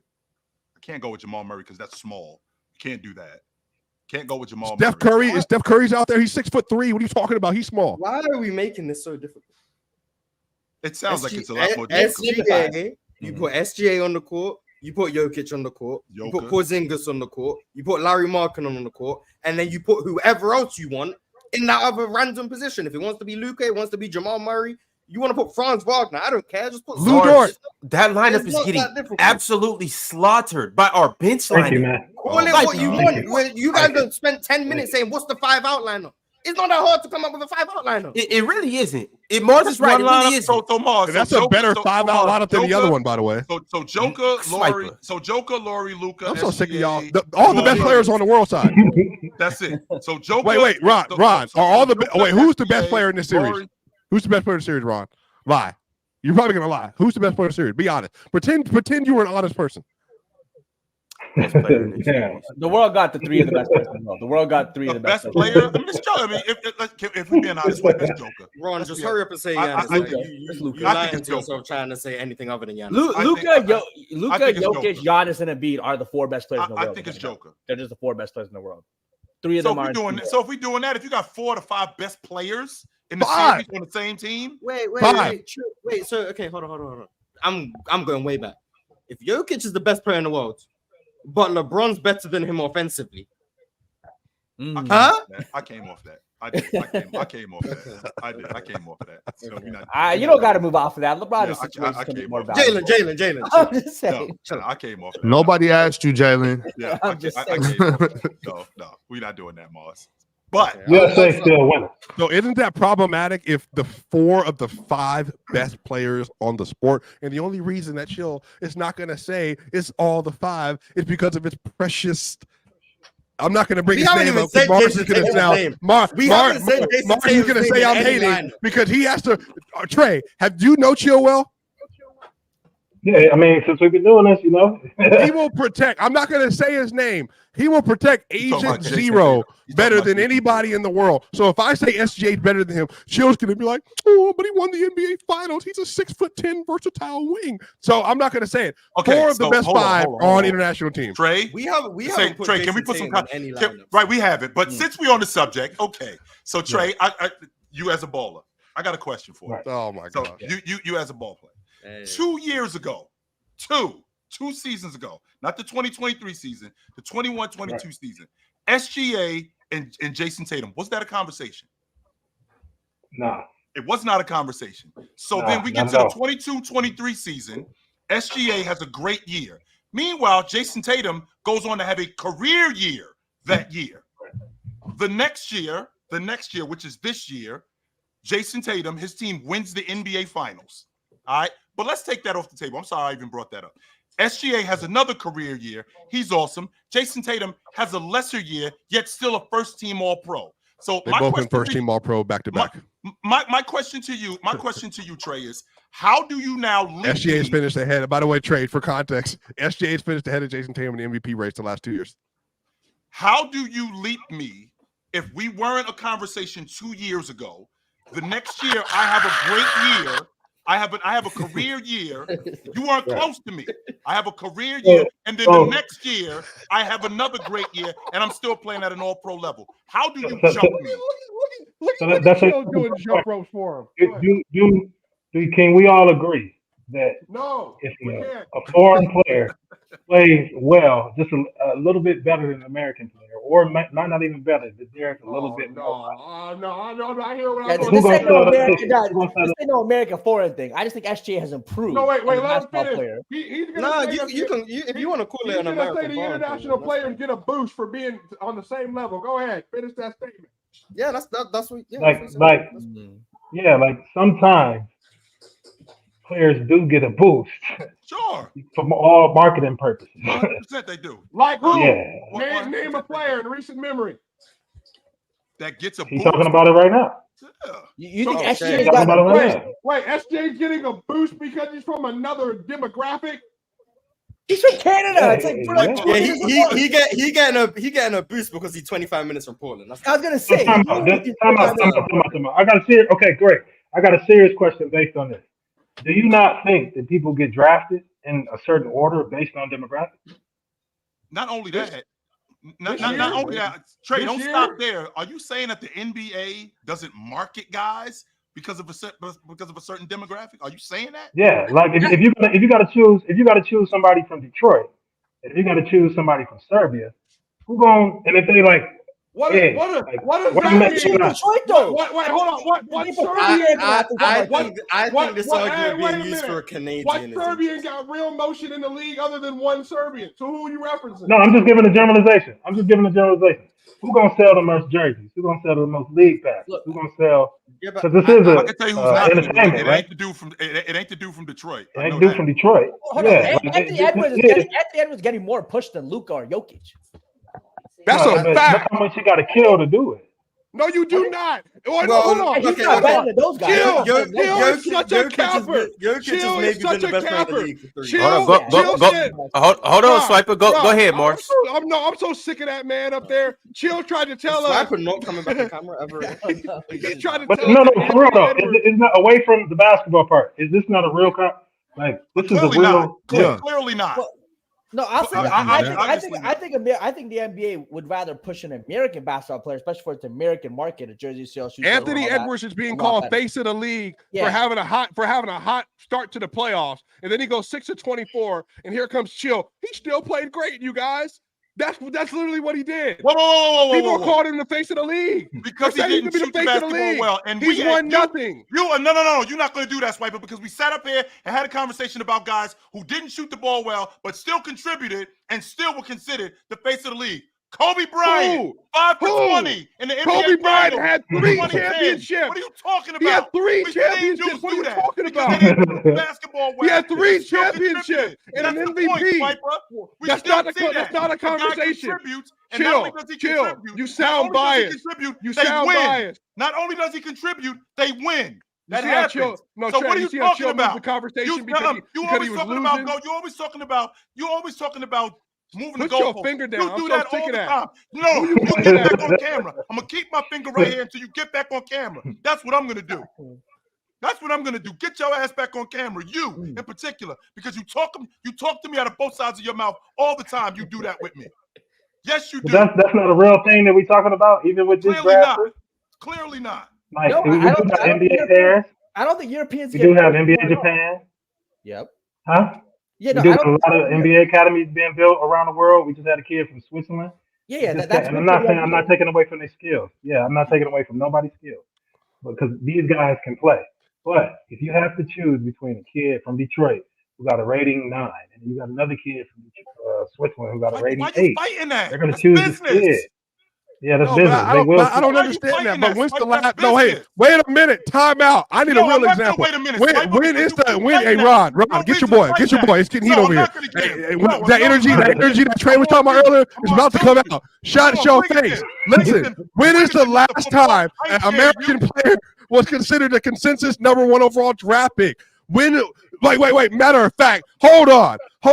Trey, you're a hoop man. You are an actual coach. Put Trey on the screen. Who's the projected #1 overall pick next year? Probably gonna be a foreigner. Cooper Flag. It's Cooper Flag. He's an American. It's been consensus since last year. He's gonna be the dude. So chill. What are you talking about? If America got one of those dudes, they're gonna put him forward. And on top of that, he's an American. So wait, he's an American white boy. Time out. So wait. Time out. So I'm glad you brought up Cooper. Wait. Time out. I'm glad you brought up Cooper, because the factors are different.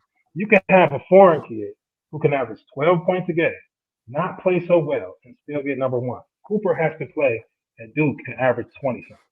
So, let's say draft was terrible. Well, who else would have went #1 this year? That's American. Reed Shepard. I'm saying, but that happens. That happens all the time. If Cooper but averaging 12 overseas is different than averaging. Yeah, that's something. The European game, 12 points is different. I agree. But I'm talking about. Yeah, that's fair. But what I'm saying is some of these foreigners don't even be ready. Some do, some don't. Cooper is already ready. It's clear. He is ready. Zion. I was just about to say that. Zion got hyped more than most prospects we've seen in a long time. Wemby got the hype. and we can all understand. That's not because Wemby was foreign. That's because Wemby was. Yeah, Wemby, no matter where he was at. Yeah, okay, so we can acknowledge Wemby's an outlier. Wemby's an outlier. If Wemby was American, I think his marketing push would have been even greater. This year, Risacher or Alex Sarr weren't getting the hype of past number one picks. Jabari was getting more hype than Risacher was getting. Chet was getting more hype than about the Cooper Flag situation. Am I right? He was already ready. I'm glad you brought him up. He was already ready as a high school kid. He could go to the league like he could. Like, you know what I'm saying? Cooper Flag would have been the number one pick in this year's draft. 100%. Right. But he's American. And to your point, Swipe, when you're talking about the consensus number one, you talk about he's so overwhelmingly better than everybody else. Right. It's not an edge out. He is so overwhelmingly. When it becomes an edge out, it becomes business. When it becomes like Anthony Edwards, he was so much overwhelmingly better than everybody else. Was he? Even in his workout. Was he? Was he? Now, his skill workouts, the way he was playing, you can see the potential. LaMelo was for a long time was considered like those are debates. And then James Wiseman even got love. All three of those are American players. That 2020 draft was being looked at as a bad draft. I'm not going to let revisionist history change that. That was obviously whoever was scouting Anthony. With that being said, Mars, was Zion not the consensus number one overall pick? Yes, in 2019. Yes. And Zion is from where, Swiper? He's from there's a southern state. And South Carolina. So move forward the next year. Was Anthony Edwards not the consensus number one pick in the draft? No, not that year. Not that year. There was no consensus. Remember, it was being tossed up between it was three players. LaMelo, Wiseman, and Ant. It was those three, and everyone else in the draft. And LaMelo, Wiseman, and Ant, who are all from where? America. Okay, that's the point. So what does that mean? Because you just brought up not too long ago. When was the last time an American was a consensus number one overall pick? No, but I'm saying, they get the push when they deserve the push. They get the push. They haven't deserved the push the last 2 years because there's not. It's obvious that Wemby was going to be it last year, and then this year there's just no player from America. And again, the only real conversation for an American player going number one overall, it's like, okay, do we want the deadliest three-point shooter in the league with good explosion and who's also a very hardworking defender who can be a player that has near all-star level capabilities? Do we want to have the higher floor and Reed Shepherd at number one overall, or do we want to take a gamble on a player that could be maybe a first-team All-NBA level defender, one of them, or at least an elite off-ball offensive player potentially in another? So Reed Shepherd was the only one in the conversation for potential number one all. And I heard Klingon, but Klingon also, like, even in that instance, he went to UConn, won back-to-back titles, was a 7-2 center, has a lot of portability, can play defense, rim protect, shoot. He has a lot of stuff. But they were never in the conversation. So that's what I'm saying when Trey says, like, international players could get more push over national. I'm trying to think when it's close. It feels like it always goes American if it's close. The issue is it just ain't been close. Even in the MVP conversation, Trey. Was it not? So Swiper, was it not close into? Well, no, it wasn't. I'm not going to bring that up. But in the MVP conversation this year, the only two American players that got any real love were Brunson and Tatum, and they finished 5th and 6th. Right. But they should have finished any higher than that. They tried to make Tatum the MVP for a week.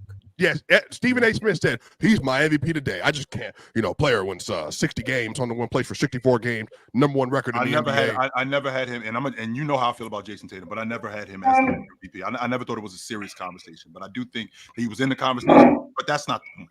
What I was bringing up, and it was a bad point, but DeAndre Ayton in 2018, we didn't really know too much about Luka. You knew about him, Trey, of course, because you were over there. Yeah. So, but we didn't really know much about Luka. And the consensus on Luka, a lot of people were saying, and these are the talking heads, that he could possibly be a bust. He wasn't that. Like I'm hearing Chris Bouchard tell me that he's not very good, and I'm not really paying much attention to Luka. I'm wrapped up in DeAndre Ayton. I'm thinking that DeAndre Ayton is the consensus number one overall pick. The Phoenix Suns are going to draft him, and they're going to build their unit around him. So it wasn't close. So that's not the point. He got Marvin back. I'll give you a great example. Luka and Dennis Smith Jr. Like once Luka got over there, they just pushed Dennis Smith to the side. Like that was it. Like he didn't even get a chance to develop. He didn't get a chance to develop. He didn't even get. You talking about when he went for international or the NBA? No, when he went when Luka got drafted to Dallas, he wasn't good though. Like fellas, also wasn't. Fellas, I gotta step in, y'all. He wasn't good. I gotta step in. I got a $25 super chat from my man Logo Tacumpo. just He another said Glazer. anything else than listening to You spending $25 tap dancing. I don't understand. Like again, this is my thing. I don't understand. Like I got this much motion to where people. This is just what people do. Like I gotta come in. No. Just send me the money. Just send me the money. That's the thing. Just send me the money. If you want to talk to me, just DM me. I will start a Twitter just for people to just send money in and talk to me. That's crazy. So you can spend 25 of your hard working dollars. You probably don't even make $25 an hour. You spent 2 hours of your workday. 2 hours of your workday to send me a message. That don't make no sense. Why? Y'all, let me read this. Logo Tacumpo said anything else than listening to a reason for Swiper to go Jokic. We get enough of that on I said you can take him out the lineup. That's so crazy. And I still haven't heard a good argument for why America's beating the world. That's all I heard. But whatever. If Reed Shepherd's nowhere close to being the best American in this draft, but if he went third, if people think he's the best American in this draft, that's just sad. Reed Shepherd's not that guy. He's not that guy. His upside is Grayson Allen. Reed Shepherd's upside is Grayson Allen. Y'all acting like Reed Shepherd is some. This is crazy. Nah, you kind of tripping, Jalen. He had a phenomenal shooting. That's Steph Curry. You keep trying. That's Steph Curry. Jalen. I just want to put this out there. Dude shot 52% from three. That's and if you go and you hold on right quick. If you go, it's not an anomaly if you do it over a whole season, Jalen. He didn't shoot 50.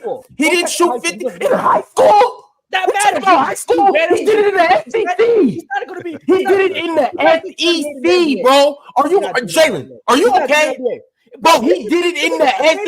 Look, we're not talking about the NBA. I'm talking about where we seen him at in the SEC, in conference play, non-conference play. We seen him do it over a 35-game sample. We seen him do it in the conference tournament. We seen him do it in the big dance. What are you talking about? He shot 52%. And here's also the thing. He wasn't just shooting wide open, catch and shoot threes. His shot profile was crazy. He's coming off the dribble, coming off screens, deep threes. He's not creating his own shot in the NBA. Against NBA defenders, he's not creating his own shot. I promise you that. He's not. He's not. So what do you think the SEC is? So what do you think the SEC is? You think so? You just said he didn't do it in high school, right? You do understand defense in college is harder than high school, right? You do understand that. You do understand he was leading the SEC in scoring. You understand that, right? Sure. So do you think that they're not drawing up defenses to scheme against Reed Shepherd? Do you think they're not putting their best defender on Reed Shepherd? No. Do you think he was not seeing 6'7" lengthy defenders? Do you think they weren't picking him up full court? Do you think they weren't scheming on those pick and rolls? You think he was luckily getting shots? He was not seeing any full court presses. 100% Reed Shepherd was not seeing. In college, he wasn't seeing full court presses. How many full court presses do you see in the NBA, Jalen? I'm just saying, bro. So who cares? Who cares? To me, Reed Shepherd's not creating his own shot in the NBA. He's not that type of athlete. There's been so many players. Doug McDermott was better than him in college, and we saw what happened to him in the NBA. They said Steph Curry couldn't create his own shot in the NBA. Do you know how many years Doug McDermott played? Do you know how many years Doug McDermott played? You do know Reed Shepherd's 19. Hold on, for number 3, we gotta finish this European conversation. For a third overall pick, you're okay if you had a Doug McDermott career. But he's better than Doug McDermott was, though, like pretty clearly. He was better than Doug McDermott. Doug McDermott was nasty. He was. Like Reed Shepherd is also just a better basketball player than he was coming out. And he also is a good defender, too. No, Jalen, I'm being real. The only reason you believe this, we know what it is. We just ain't gonna say why. We gotta say why. No, that's not. We know why. Jalen, we know why. Why? No, look. He's. I asked this question. I think he might be the highest. What again? Trey, you correct me if I'm wrong. I think he might be the highest drafted white American guard since maybe Jason Williams. I think it was 1998 when he was the 7th overall pick. I might be wrong. I might be wrong. I think he might be the highest drafted white American guard since that point. At least 6'5". Let's say at least 6'5" and under. At least 6'5" and under. Maybe y'all can think of one.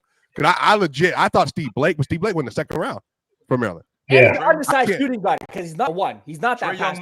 Trey Young, mother white. So no, here go chill. It's a lot of ones that are. We just talked about the one drop rule earlier, and here come chill. All right, go ahead. And there's it's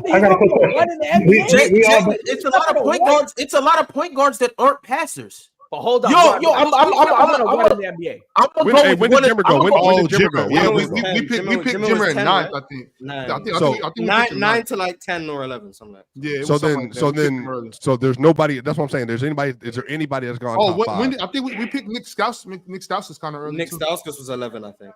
Yeah, we just be doing dumb shit. So. So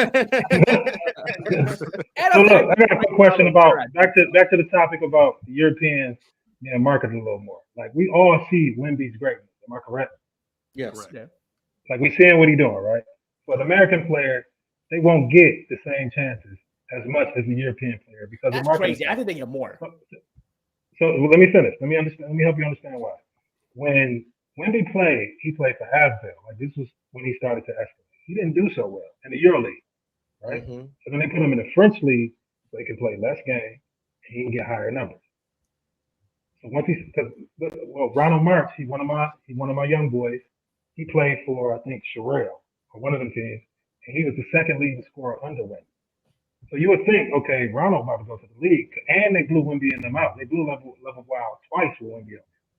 And he ain't getting on a league shot whatsoever. But Wemby dropped out of the EuroLeague and went to the French league so he can get those numbers, so he can go overwhelming numbers.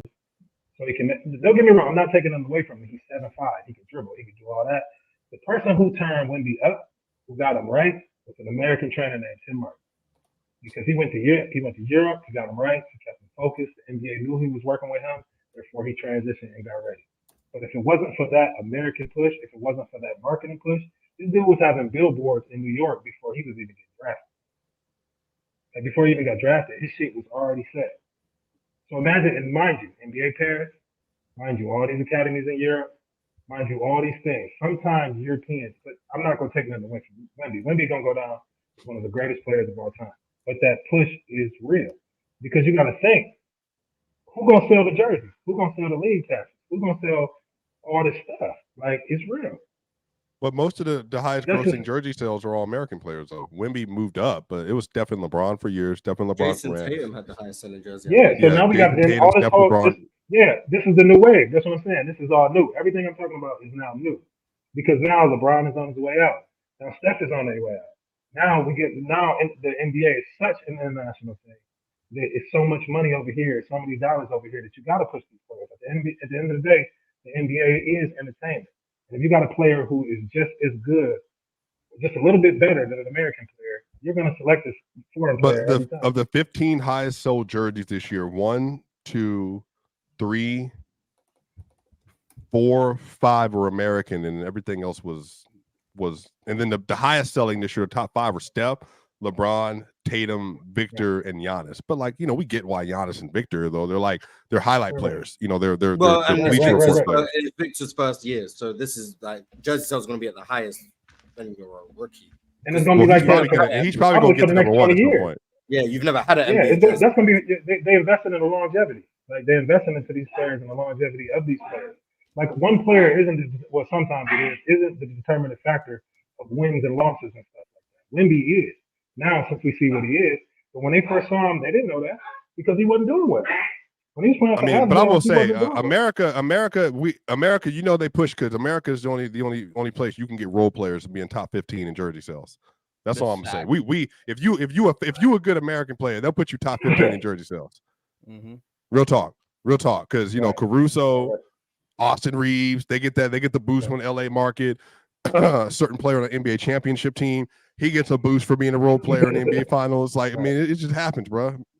I think Americans in general, Americans just like the attention too, more so than the Europeans. I think a lot of the Europeans aren't really with the camera or something. They just want to hoop. While American culture in general, I think Americans, even Canadians, in a sense, just kind of want to be pushed or want to be famous. You know what I mean? It's more than just hoop to them. They want the extra stuff too. While you don't think Europeans want to be famous? I don't think it's the same culture. No, I think American culture is more inclined. I think people grow up wanting to be more famous or wanting to be out there. While I think European, just the culture there is just a little more different. Where they actually. Do you think European players love basketball more than American players? Is that what you think? I don't think they love it more. I just think Americans are more interested in the other aspects that come with NBA basketball, the fame, the lifestyle, this and that. While I think Europeans aren't so much as Americans focused on that. Well, it depends on where you come from, though, because I think sometimes when we talk about Europe and Africa, because whenever we talk about these countries, we always say Europe. And there's a whole continent that actually delivers more basketball players than anybody. And then there's a country in China that we haven't had an elite prospect. At least there's a girl coming out soon. I was going to say there hasn't been an elite Chinese male basketball player since Yao Ming. But they play basketball more than any of us. So they probably love basketball more than all of us. What? You hate John Cheap, but that's cool. So I think with that, and to that to be understood, there are different global perspectives on like fame and notoriety. Yeah. Like Serbia, they just don't value some of those things as much, which is why you see what you see.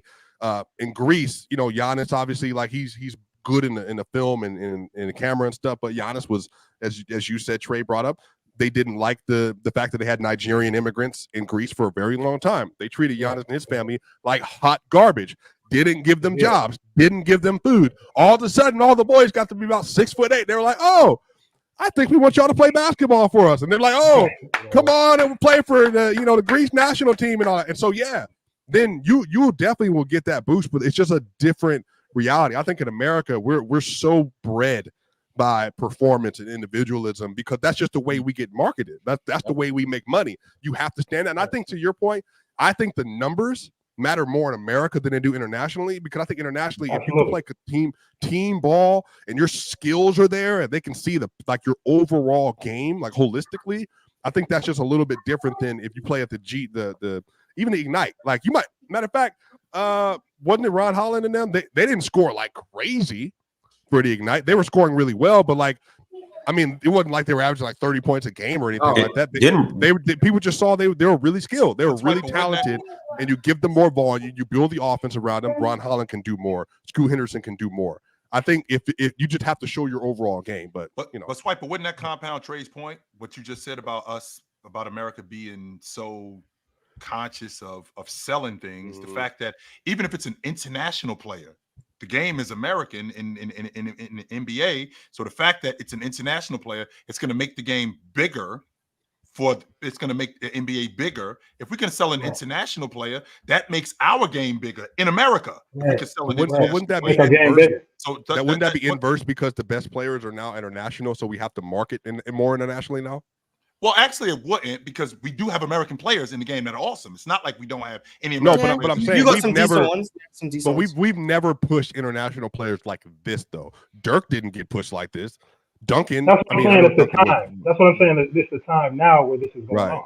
I didn't like Dirk. Trey, I did not like Dirk growing up, like in the 2000s. I didn't care about Dirk. Like Dirk was German. Like that had nothing to do with me. I was Kobe, T-Mac, like Shaq, Braun. That was all it was. But again, I was like, and knowledge. No, I just didn't know. Like, I mean, again, Dirk didn't do the stuff that LeBron and them was doing. You were going in full court transition, and Dirk because in my mind,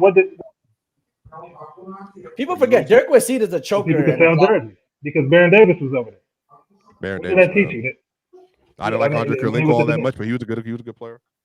Great. Yeah, Linsanity taught you that this thing can be marketed internationally to a whole nother level. I'm glad you brought up the Chinese fact, but Lin, he was selling. I think he made damn near $1 billion. I mean, but he was in New York though with the Linsanity run. That's like two things happening at once that made it all work. You know what I mean? Like I think that was the template to make it all make sense. But that was but we hadn't had an international boom though. Like I think that's the difference.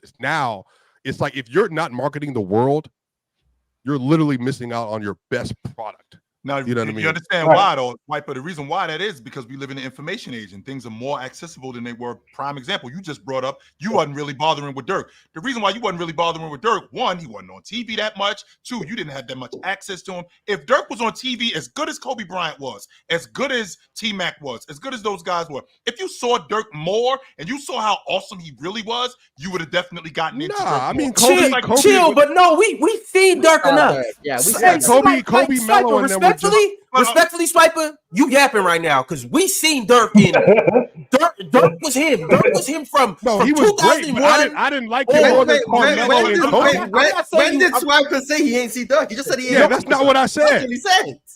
He said Chill just said we didn't see him. Chill So said I- it. I- but I- Chill, I- Chill, I- but I- Chill, corrected. Chill, But hold on, Chill it's two doesn't. different He points I'm doesn't getting to. listen to me No, either. I heard what I It's said two I different points I'm preferred getting to. Kobe and Carmelo and them to Dirk Right. because of their games. right. At the And And I time. get you, Swiper, but you still knew Wait. Dirk was the killer, though. that's Like, Yeah, he was great. obviously, we got our skin But Ox, complexions you and didn't. whatnot. Not Ox, Ron, you didn't like the Spurs. You did not like Tim Duncan and them. Don't you lie to me and tell me you like watching them. I wasn't that big of a fan of Why Tim not? Duncan. But why not? Though, Because it was but I called boring. was- It was marketed as boring. Okay, but That was Dirk good Nowitzki basketball. wasn't boring though. They didn't. What- Nobody what- watched those what- finals what- when they played versus the freaking Detroit Pistons. Even though it was a game 7, Yeah. no one watched that. Not for real. Not for real. I'm saying like I'm gonna go with Dirk. I'm gonna go with your perspective, Swiper, with Dirk. I get what you're saying because I believe you didn't see him enough.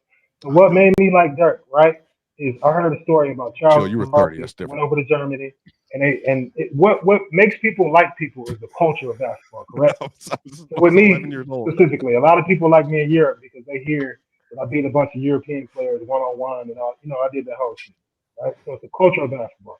What made me like Dirk was the story that Charles Barkley gave when they went over to Germany. They said he was killing a bunch of people. So that was before the information. When you saw T-Mac, when you saw Kobe, you were seeing Kobe go to record.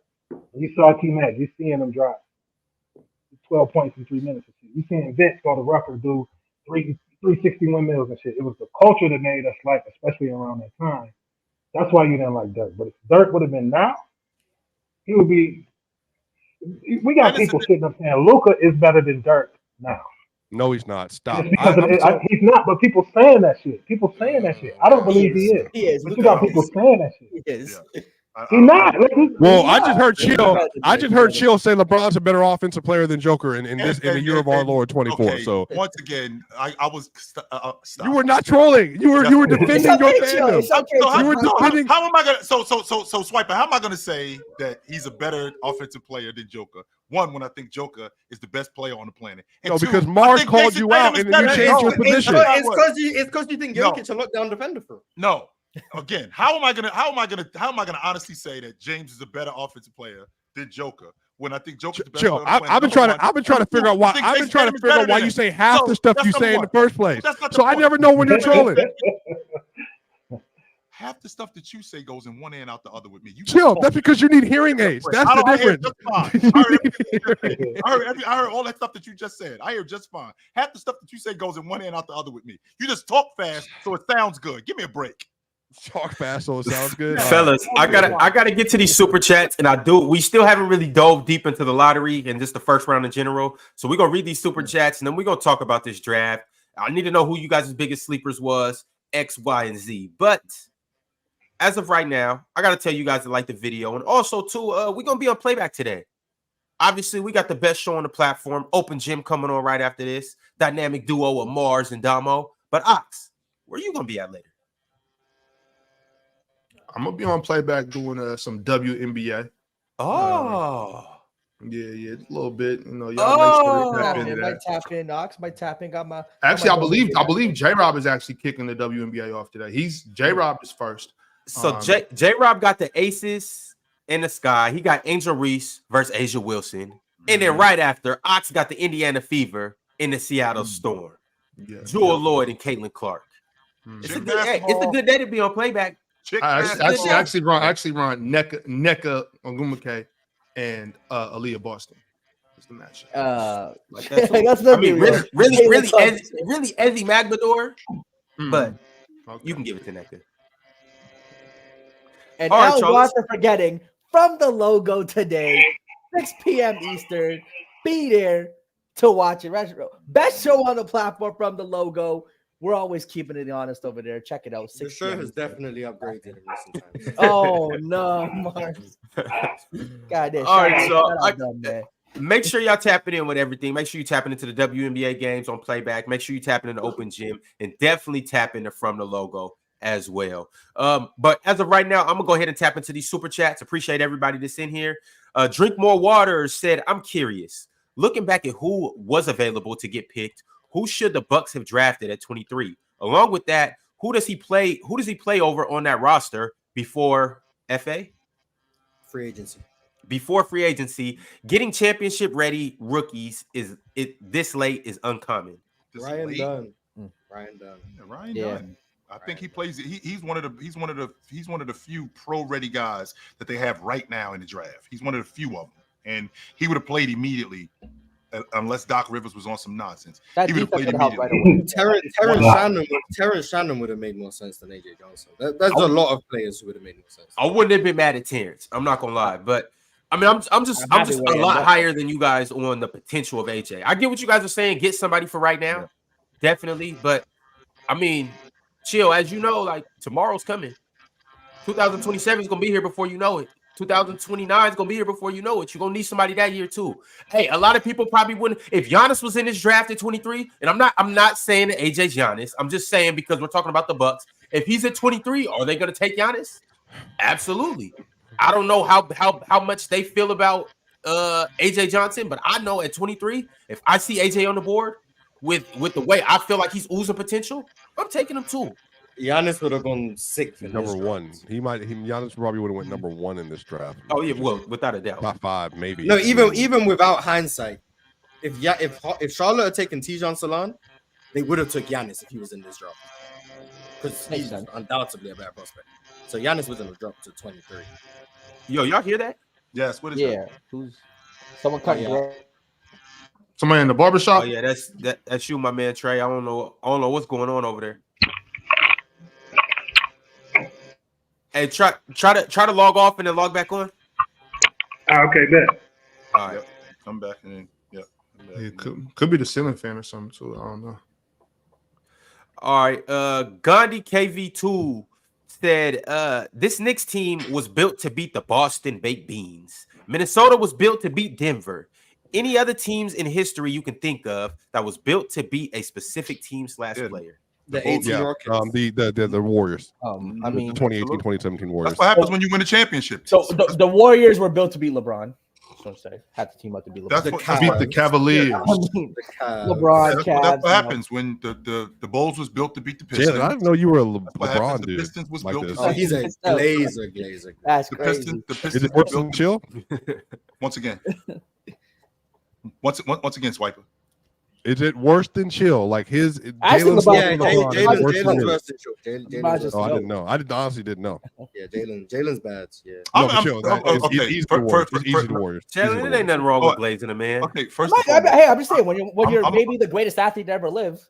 I can be objective when it comes to James. I'm pretty objective too. When you said he's the best defensive player in the series. I'm objective with him too. Yes, I can. 100%. You, on the other hand, can be objective when it comes to Joker. I can even tell you, he sucked defensively. What about your place, Swiper? He sucked defensively in the playoff. Eat it, Swiper. Eat it, Swiper. Listen to that. If he's better defensively in game one, they win game one. You hear that? Huh? You hear that? That's not Turn the hearing aids up. You heard that? I hear just fine. And just like I said, and I was very objective about Jason Tatum. How many times did you? All right, go ahead. Let's move on before we get on this conversation. Could he lie? That's the second time he's lied on me today. I'm not lying on you. Move on, Ron. Next super chat. Heard you be subjective. Next super chat. Your hand. Chill. I don't know if you know you do this. You. I am not your child. I am not your child. Like, I told you to sit down.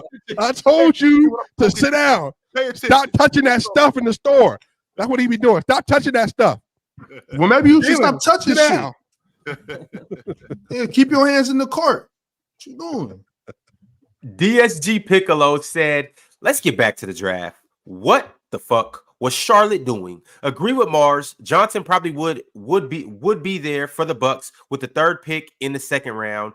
Who are your first round winners and losers? All right, let's get into it. Let's start with what was Charlotte doing in the draft? Losing it. That's what they were doing. They lost the draft. And who did they pick? TidjaneSalaun. Y'all don't like that pick? A 6? Yeah, 6 is strong. I mean, he's projected to the Thunder at 12, I think. So he shouldn't be in the lottery. Well, I'm saying they might have seen something that y'all just ain't seen. You know what I mean?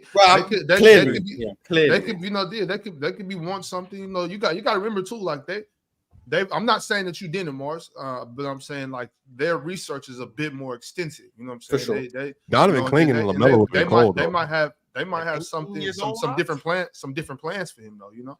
Yeah, I'm not saying legit they didn't do their due diligence. I'm just saying from my perspective, and we didn't do this. Congratulations to everyone who just got drafted last night.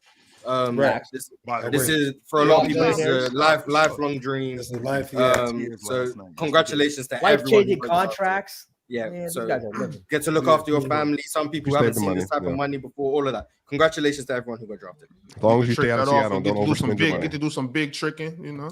But from my lesser research, stay away from the OnlyFans models, man. Get yourself a good one, guys. Don't be blinded by the OnlyFans models. Live on Sunday, King of Diamonds Monday. But I just think it's a bad pick. I just think at 6. I think it's a terrible pick. But I had the tweet up. I already had Clingan, LaMelo, and Brandon Miller. I had it typed up already. But check it out though. Check it out though. Swiper, it's like, to me, I said this yesterday, and I'm thinking about it. This is one of those drafts where I can draft for the first, second, third guy off the bench. I could be drafting to shore up my second team right now. You know what I'm saying? Like this, it's a long game. You know what I'm saying? Like you very rarely are drafting like, okay, I'm getting this guy to implement him right here so we can win the championship this year. Like you're not really doing that in the draft, especially this one. So to me, it's kind of like I could pick somebody in the lottery that I know is never going to start for my basketball team.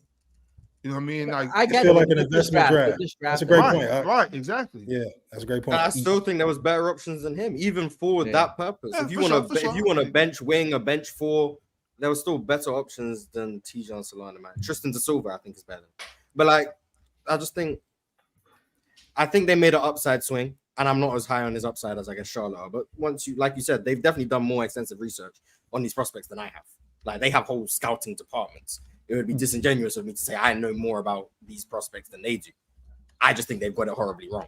And maybe I'll be wrong. Maybe he turns into an all-star. I don't know, but I don't think I'm going to be wrong. Well, speaking of scouting, Trey, I don't know if you scouted him specifically, but you have done a lot of scouting and just work in general in France. Can you tell us a little bit more about Tijan or what you know about him? I can't tell you too much about Tijan, but I can tell you a lot about Zach and Alex. Okay. Number 1 and number 2. If that's where we're going, like Zach. I'm surprised he went number 1 over Alex. Me too. But when I got to see him play, and I got to see what everybody was like, he got a bag. Like that boy can play. Like he can shoot, he can dribble. I mean, he was playing in the French league, so I can't really determine defense, but that boy can play. Like, I understand why he was selected number 1. Whereas Zach, he long, he could play defense. He was playing in the Australian league. He actually took a different route because when he first started off, he wasn't considered as that important in France. And then when he went to overtime, that's when he got his rep up. Then he went to Next Stars. If it wasn't for him taking that path, he wouldn't have went second. So what that tells me is a player can grind it out, and he gonna grind it out in the league. Like I don't think he took going second personally, even though he thought he was gonna go first. But Zach, I just didn't know he could hoop like that. I was very surprised he went number 1. Those are 2 who I really was paying attention. Huh? How many times you see him play in person? Probably like 2 or 3 times. And so, because I actually noticed this too. Because a lot of people just label him as 3-and-D. I've seen a little bit more to his game than that. But you just said he got a bag. Can you kind of describe that to us a little bit? Yeah. So like when we were talking about Giannis and 3-on-3 and coming downhill, right? Like Giannis, he got to take his dribble back and he got to go forward if he play from half court, right? With this kid, he can just be in the square 1-2, then go downhill. Like he can accelerate, then he can get a shot off too, from what I've seen. And of course it's the French league and stuff like that, but it was just different glimpses of different type of packages and different types of sets that he can use.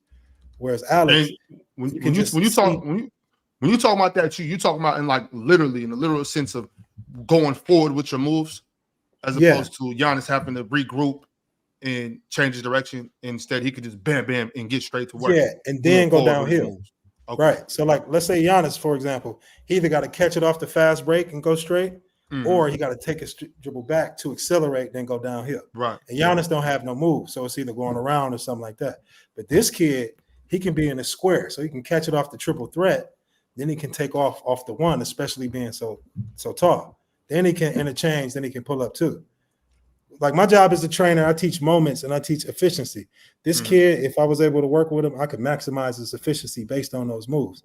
So that means he could score off the fast break because he already long, but he can catch it at the half court. He can catch it off the 45. He could take one dribble, accelerate. He could take one dribble and pull up. You know what I'm saying? He could shoot it a short rebound because of his accelerate. I mean, if he shoot his short rebound off the rim, that means he can accelerate without the ball, go get it and lay it up. There's not too many players who can do that. And that's what scouts see.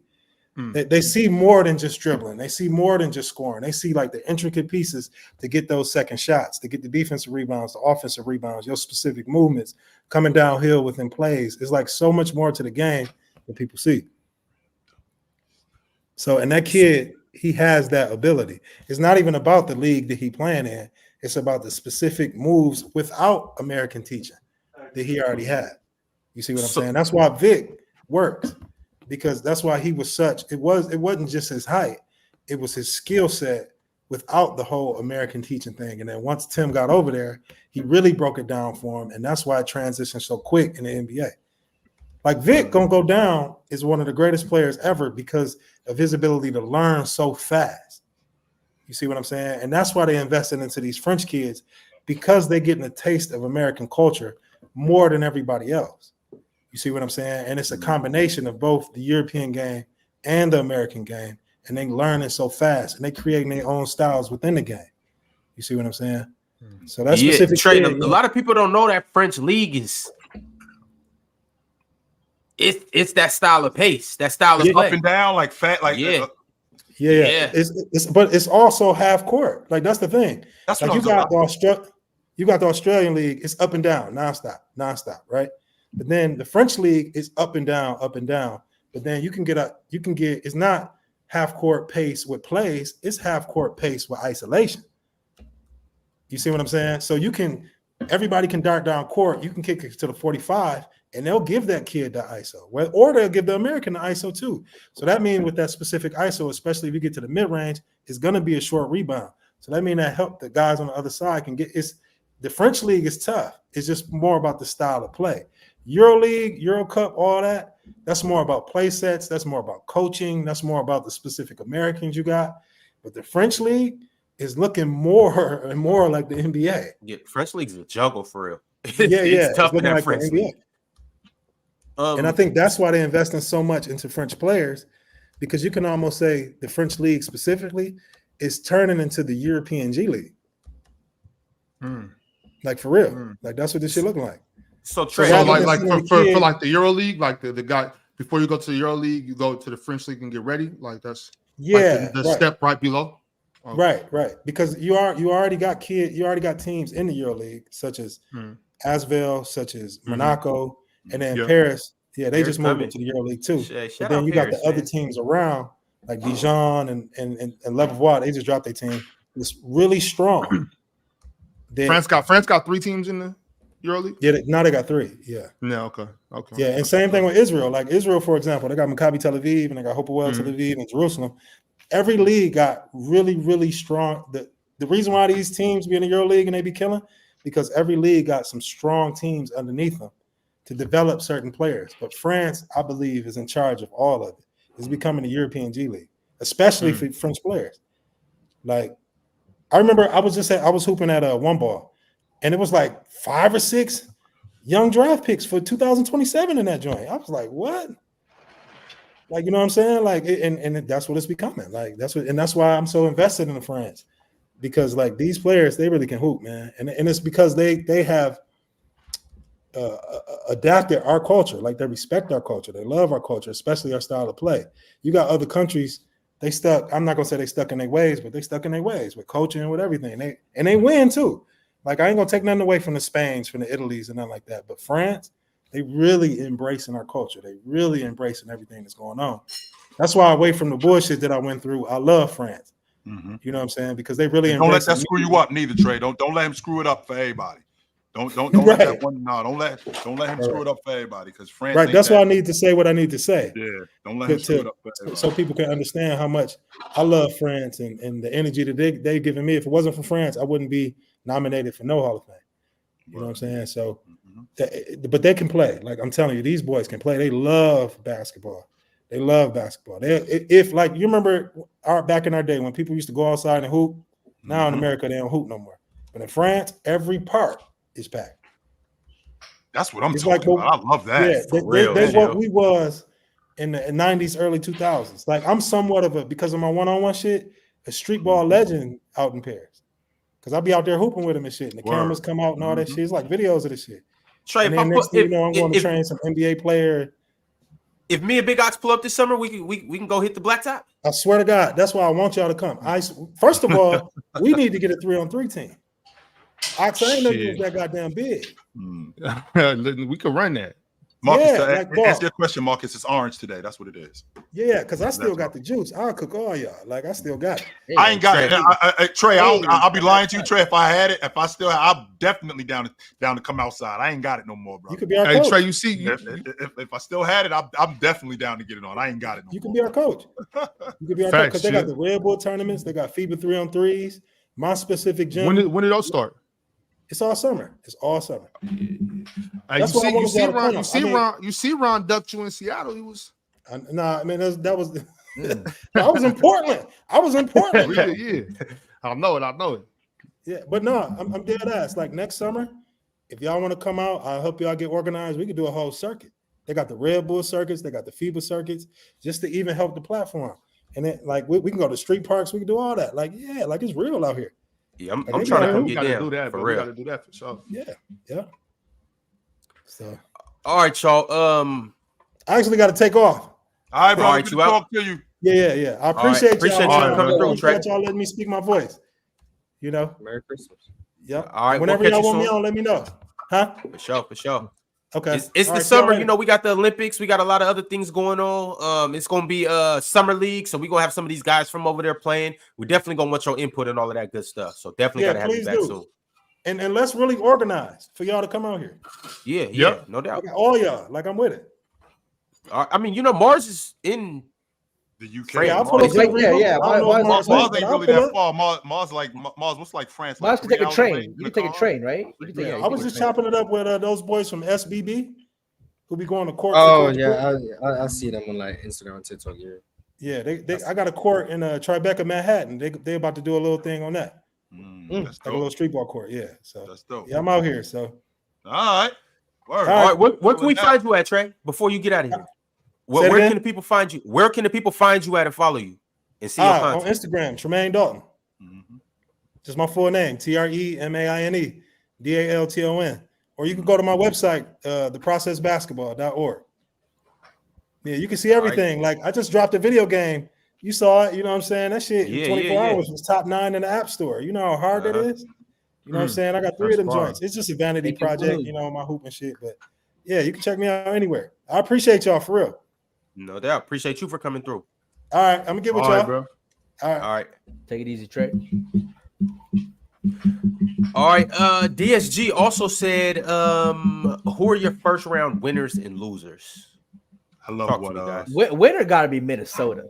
I really like what Minnesota. I think with Mike Conley aging, right? Them getting Dillingham and getting they go Terrence Shannon, right? Terrence Shannon too. Both those guys solid. I think Dillingham will probably be the starting point guard by the end of the season. I think Mike Conley might move to the bench by the end of the season. I think to Jalen's point, I dig what Minnesota did. I mean, they got the league guard of the future maybe in Dillingham, and the fact that they stole him. I think that without that nonsense going on, he could very well have been a top 10 pick. The freak athlete that he is, the scorer that he is, the distributor that he is, and it looks like he could defend too. I think they stole him. 100% they stole him. And if they want to use him later on for maybe a vet or maybe somebody to upgrade that roster, if this doesn't work out, I think they did a damn good thing with him. 100%. Before his situation happened, he was the favorite for National Player of the Year. Go to the rankings. He was the number one. He was projected to win that award. I think they were like 9-2, and then the situation. Big Ox and Jalen, before I get you guys' biggest losers and winners and whatnot, Teddy Hart sent through a super chat. He said, will we ever have another 84 96 or 03 type draft. Honestly, I think we've seen the last of that. Oversaturation of talent and players are routinely playing 15 plus years now. Tell me if I'm wrong. Last year. Last year was 84, 96, 03 draft. We had it. We'll know in a decade. You know what I mean? It just takes time for players to get those accolades or people to see them in that light. Because no one thought those drafts would be that, the year after. It took them a while. Kobe to start winning, Nash, Iverson, all those boys. And then with LeBron, D Wade, Bosh, and them in 03. And next year, Jordan, all that.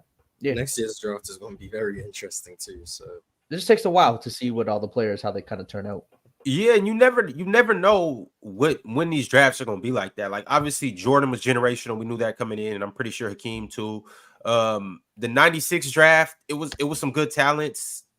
In the 03, you knew you had LeBron, and you knew Melo was dope too.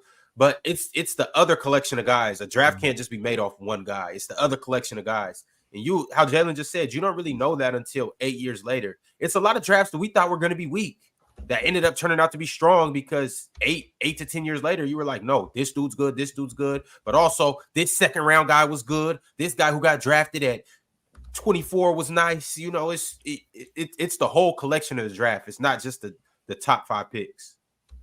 100%. This draft might have a few like second round players that just end up being solid. I hope it does. Mm-hmm. Like Bronny Jamin, James. who was your biggest winner and loser of the day? I mean, I said Minnesota. Minnesota was the biggest winner. Said earlier too. Like what they did for a loser. I'm gonna say Houston. I just don't think Reed Shepard's that guy. I just think 3 for him is so high. I'm sorry, Mars. I just don't see it. Houston at the number 3 overall pick for them to take Shepard. Yeah, I know that. We're a bigger loser than Charlotte.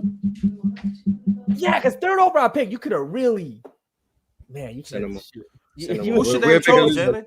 Who should they have taken? I probably would have taken Topic. I probably taken Topic at number 3 overall pick for me. I would over Reed. 100%. Topic will have a better career over Reed. 100%. Take that to the bank without a doubt. Miami are big winners since everyone's just saying Minnesota. Miami getting Khalil Ware, that's a great pick for them. I like Utah getting Isaiah Collier at 29. That with Cody Williams too. That was a great pick. Getting Dylan Jones, OKC getting Dylan Jones, that was a big pick. Biggest losers, Bucks and Hornets. Biggest winners, I'll say Utah and Chicago. I would say 11 is great. I would say the biggest losers are the first 8 teams that picked. They're the biggest losers because Memphis made the right choice by drafting. All those first 8 teams, all those first 8 teams that passed up on Zach Edey, they're the biggest losers last night. Hey, but I did want to say something before we get off here because it just popped into my head. I'm looking at the calendar. Y'all gonna let L Host get away with not letting y'all know that it's his birthday today? Wait, your birthday today? Is it actually his birthday today? I don't know. It's Mars' birthday. Thank you, Ron. Thank you. Mars' birthday. Bro, today's your birthday for real? No, it's Mars' birthday. I think it might be. I think it might be for real. I think it is too. My birthday's October 12th. So when that rolls around, y'all show me some love for real. Anyways, yeah. I'm serious though. Like I really think in a draft like this, you should pick Zach Edey. And hey, Memphis did the right thing, and I really like that for Memphis though, because obviously, like I said, he doesn't have to play a whole bunch of heavy minutes. He doesn't have to be a 38-minute a game type guy. But when he's in there, Jaren Jackson back to the 4. You know, he can and Zach helps with their rebounding issues. I like that. In the chat, trying to say 65, 43, 45, and stuff like that. Y'all, I'm 39. Okay. I turned 40 October 12th. I turned just 40. like LeBron. It's my big 40. The big 40. Yeah, I agree with Mars. I think the Bulls are the biggest winners from this draft. I think Matis falling to them at 11. That's gold. Like I don't think they even thought that he was going to fall that far. So I think they really got one. They got Giddey now. Let's see what they could do. But I'm moving forward. I think they're okay now. I think now they're like, all right, cool. Zach, DeMar, y'all do what y'all got to do. Yes. even other big fella. Yes. Y'all do what y'all got to do. We got Matis. We cool. Yes. Also too, Dalton Knecht to the Lakers is That's at a 17. Steal. That's a steal at 17. The Lakers are in my top, I would say top 3 winners. Forgetting that. It's a solid pick. Yeah. Solid. All right. Gandhi KV2 said, remember when Mars said Josh Giddey has magic-like passing / potential / aura? Is that Mars? Wait. Whoa. Why is that ridiculous for him to say that he's an elite passer? Okay, what's the problem? Josh Giddey could pass the basketball. That's not nonsense. Wait, I appreciate you defending me from the statement I've never said. So I appreciate. I was gonna say I don't think Mars ever compared to Magic Johnson. He did say Amin Thompson. Yes, and I think that's even more egregious. That's even more egregious. Yeah, that's because you're trying to get Amin Thompson off my team. So I'm not. If you said the Zach Edey thing, I strongly disagree with you. But I can see where you're coming from with Amin Thompson. Yeah, but you're an Amin Thompson hater, though, so that's cool. I'm not an Amin Thompson hater. I like the kid. I just don't think he's who you think he is. That's all. Me and Houston, we see eye to eye on Amin Thompson. That's why they put me on their little Instagram of that Amin Thompson. We ain't like that. We locked in. Hey man, shout out Mars. That's crazy though, Ryan.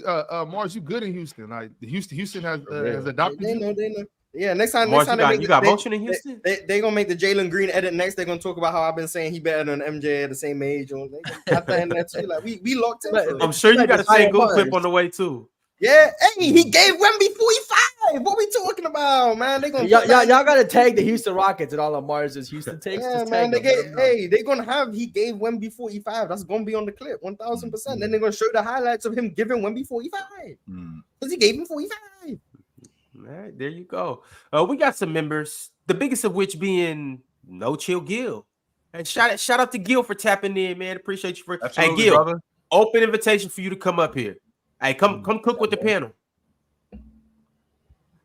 Also, Logo Tacumpo became a member as well. Shout out Logo Tacumpo. Big's been a member for 3 months. He said Jokic has put. Nah, read that, please. Yeah, read that. He paid, Ron. He didn't pay. You gotta read it. He said Jokic has put a dent in Swiper's throat. Jeez. Never call anybody else a Glazer. WW. Mad at that. Oh, why would you read it? You gotta read it, man. They paid. You gotta read it. All right. LaFlame said Chilltown turned into Antonio Brown last night when he saw Jared McCain's nails. Crazy work. Did he have his nails painted? Ron, I'm good. Yeah, he had his nails painted, and then they started showing his TikToks. I was like, what's wrong with that? But this is the thing, sponsored by a nail polish company. I've seen it. That's crazy. This is the thing, though, y'all. And now I'm not. Pay your brands. What are we talking about? That's crazy. Money. All I'm saying about it is this, y'all. I don't got no quarrels about it, whether it's a negative or a positive things with dudes painting their nails, right? But we got to stop acting like this isn't influential. You know what I'm saying? Right. Like kids don't pay attention to this because McCain said himself he started doing it because he saw Jordan Clarkson doing it. You know what I'm saying? So okay, and Jordan Clarkson gets busy. I don't care. Yeah. This ain't about basketball. And Rick James wore lipstick. So people went bold because they saw MJ was bold. Like so. Now, okay, Ron. So all right, Ron. So if your son come on nails painted and say, "Well, I seen McCann's doing it," you're gonna bug out. Man. Yeah, no, I'm not gonna bug out because here's the thing: it's a difference between having your nails painted and like. Yeah, being who you are, and then it's a difference between having your nails painted and having your nails painted. You know, like it's two different conversations. Jared McCain got his nails painted because that's his aura. You know, it's no problem. It's no problem. Either way it goes, I'm not judging anybody. You are who you are, but like, what's wrong with having your nails painted? What's wrong with if paint offends you? I'm sorry, I think you're sensitive. I ain't gonna. If the worst thing a paint offends you, I think you soft. If the worst thing a draftee does is paint his nails, I'm cool with it, man. If that's you, that's cool. I'll still draft you if you good. You know what I'm saying? Like I'll draft you. You know, I'm not talking about Ron. If I am sponsored by Nordstrom, they sell dresses. Should I wear dresses, Ron?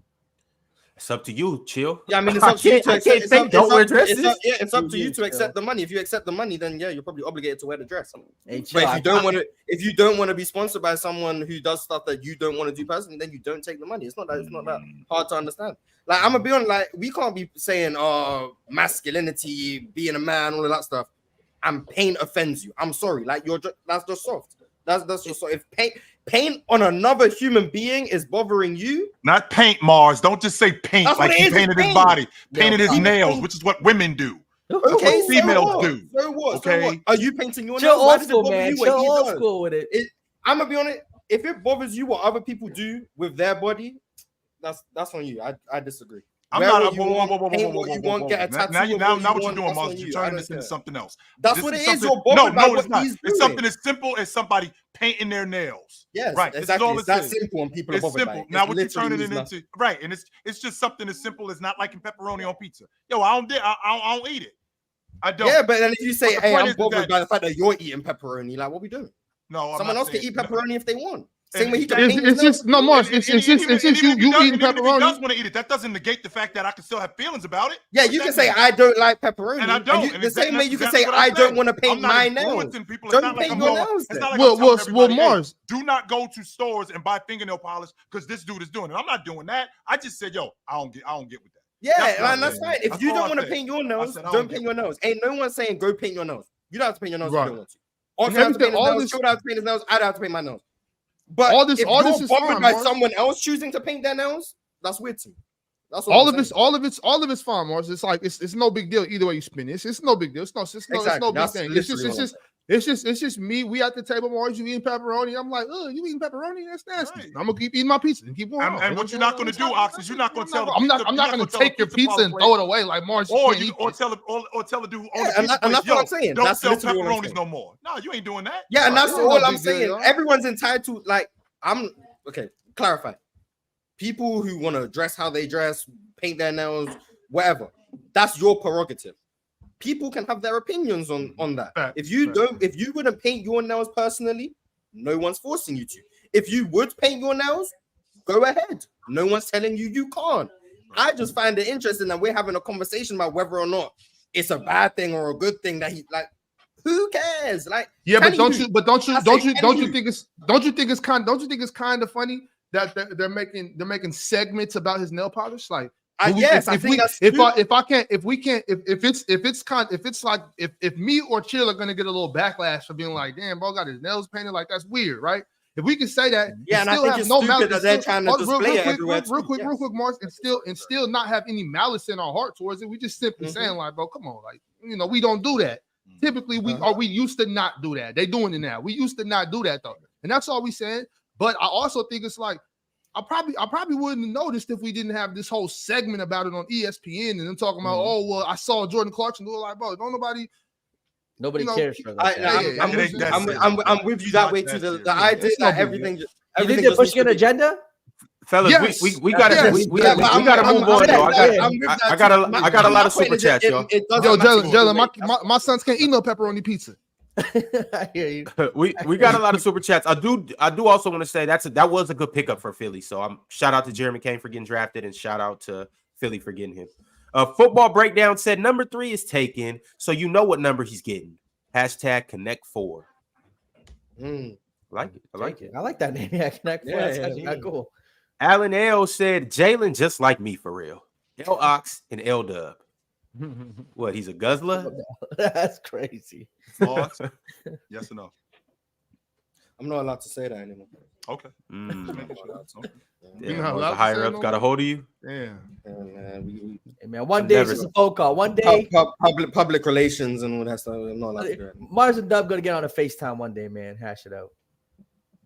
Mars, give me that. All right, football They CF need to put Candy. the gloves on. That'll get some good views, some good pay-per-view right there, Mars. Football CF Candy said every team will regret passing on Buzelis. Shot 40% for the majority of his career, apart from Ignite, insanely athletic, looking at more athletic fronts. And on top of that, said respectfully, the dude that they picked at number 1, I'll bust his ass. Said Sai. I was referring to the immortal Ron on the panel. F the other Ron, respectfully. Getting on your burn is crazy, but JT Being Tony a said, Ron fan is like, Is that being a hard? Sacramento fan. no, it's yeah, kind of, yeah, I would say that, yeah, I would say You that. can relate. All right, I can relate. I'm a Ron fan. I'm just saying, like, there's something wrong with us, you know. How the fuck are we Ron fans? JT Tony said another white shooter for Brad, and he can rebound and play make. We will win again. Okay, we what- win again. oh, you talking about yeah, you talking about the kid from Boston. Boston, yeah. What does him being white have to do with it? Because it's Boston, No, it's because they got Sam Hauser right there too. So right? they Another white racking them shooter. up. He was, They he just was racking them black. up. What difference do it make? Brad Stevens did his thing. Doesn't with fit the going demographic. They need their bench to be Peyton Pritchard, Sam Hauser, Baylor Shireman, and then maybe Steve McKay counts. I don't know, but that's what I've been to Boston. Boston's a great time to watch the ball game. It is. Brian Pumper said, fellas, talk me off the ledge. ... Tell me the 76ers didn't just draft Corbin Blue. I don't even know who that is. You know Corbin Blue's high school. Good job. Hey, talk about Ox. Shout out High School Musical, man. Great times. Cultured Saunders said, Swiper, you know Team Canada got to guard Team USA as well. Yeah.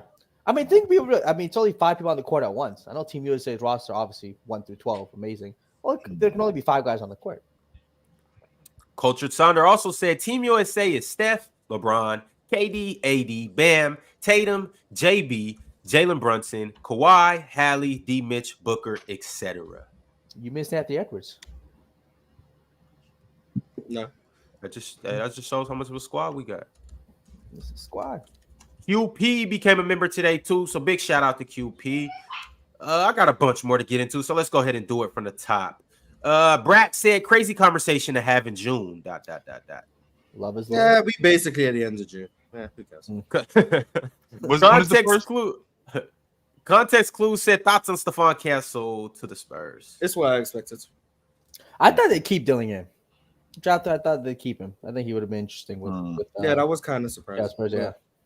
But I'm not in the business of questioning Pop yet.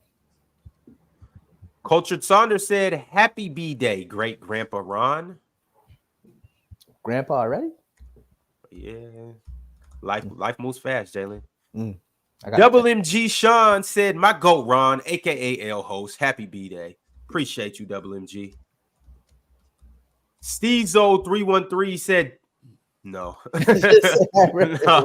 That was only from Mars. Appreciate you for the consideration, though. Sinbad said Memphis with Edie could be nice. Edie's like 50-50 with me. It's either I think he's out the league in a couple years or he'll end up being solid. You're not rocking with Canada? That's crazy. Just gotta wait and see what him. I think he fits in real good with them, Jalen. I do too. Hey, I hope so. John Morant gonna spoon feed him too. Mm-hmm. Hip name Slickback said Raw on that poll is nasty. Which one? All of them. But no, the thing about it is though, not only just spoon feeding, but y'all gotta remember, like, Ja misses around the rim a lot. Like, you know, he's those acrobatic shots, those make for like short misses and real easy tip ins, especially for a big guy that puts his arm up and his hands are 2 inches away from the rim. You know what I'm saying? So, like, he'll be able to get a lot of tip ins off Ja's miss layups and stuff like that too. I just ran a poll, a last-minute poll. I said, will Zach Edey have a good NBA career? You guys go vote yes or no. While you're doing that, like the video, and don't forget to scan the QR code and check out Players' Choice merch. I keep telling you guys we got something dropping soon. Be on the lookout. Drink More Water said, how do you feel about Miami drafting Ware at 15? Mars kind of alluded to this. He said it was a steal. It was a good pick. He actually said, develop him. Sure. Yeah, Miami was one of the better winners in the draft. Brack said, Paulo with the 5 minutes. Heart emojis. I don't know what that means. Well, he was talking about Team USA getting playing Paulo with the 5. Oh, okay. J.A. said someone put up a missing poster for Ticket, man. So real quick, Ron, before we get moving, just so you know, Ticket was slotted to play. Ticket was slotted to come up here and be with us throughout the playoffs. Once the playoffs was over, that was it. So we clear. Just so you guys know. Big said Bam is 100% American. We played him in high school. That's what I thought. Tito El Bandito thought this was Tim Duncan. I don't know what he was getting at. Oh, because of the Trey looks like Tim Duncan. Because Tim Duncan's new hairstyle. Shout out to Tim Duncan. Yeah. The Tribe One said Tatum, Kawhi, Bron, KD, AD. Bron runs point. 5 out. Mm-hmm. Yeah, not mad at it. D9 said, shout out Tim Connolly, man. Dub panel, dub chat.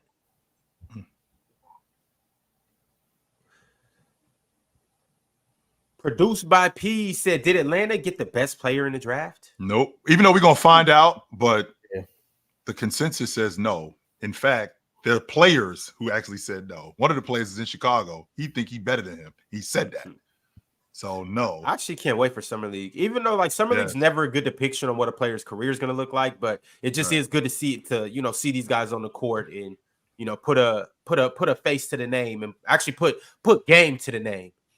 Yeah, this is definitely a draft where I want to see a lot of these guys play Summer League, NBA, and see how they adjust. But you can get a gauge on guys. To be honest with you, Ron, if you see him in the Summer League, you can get a gauge. You might not be able to just pinpoint yo, this dude's going to be great or this dude's going to suck, but you could get a gauge on how this guy's game is going to translate.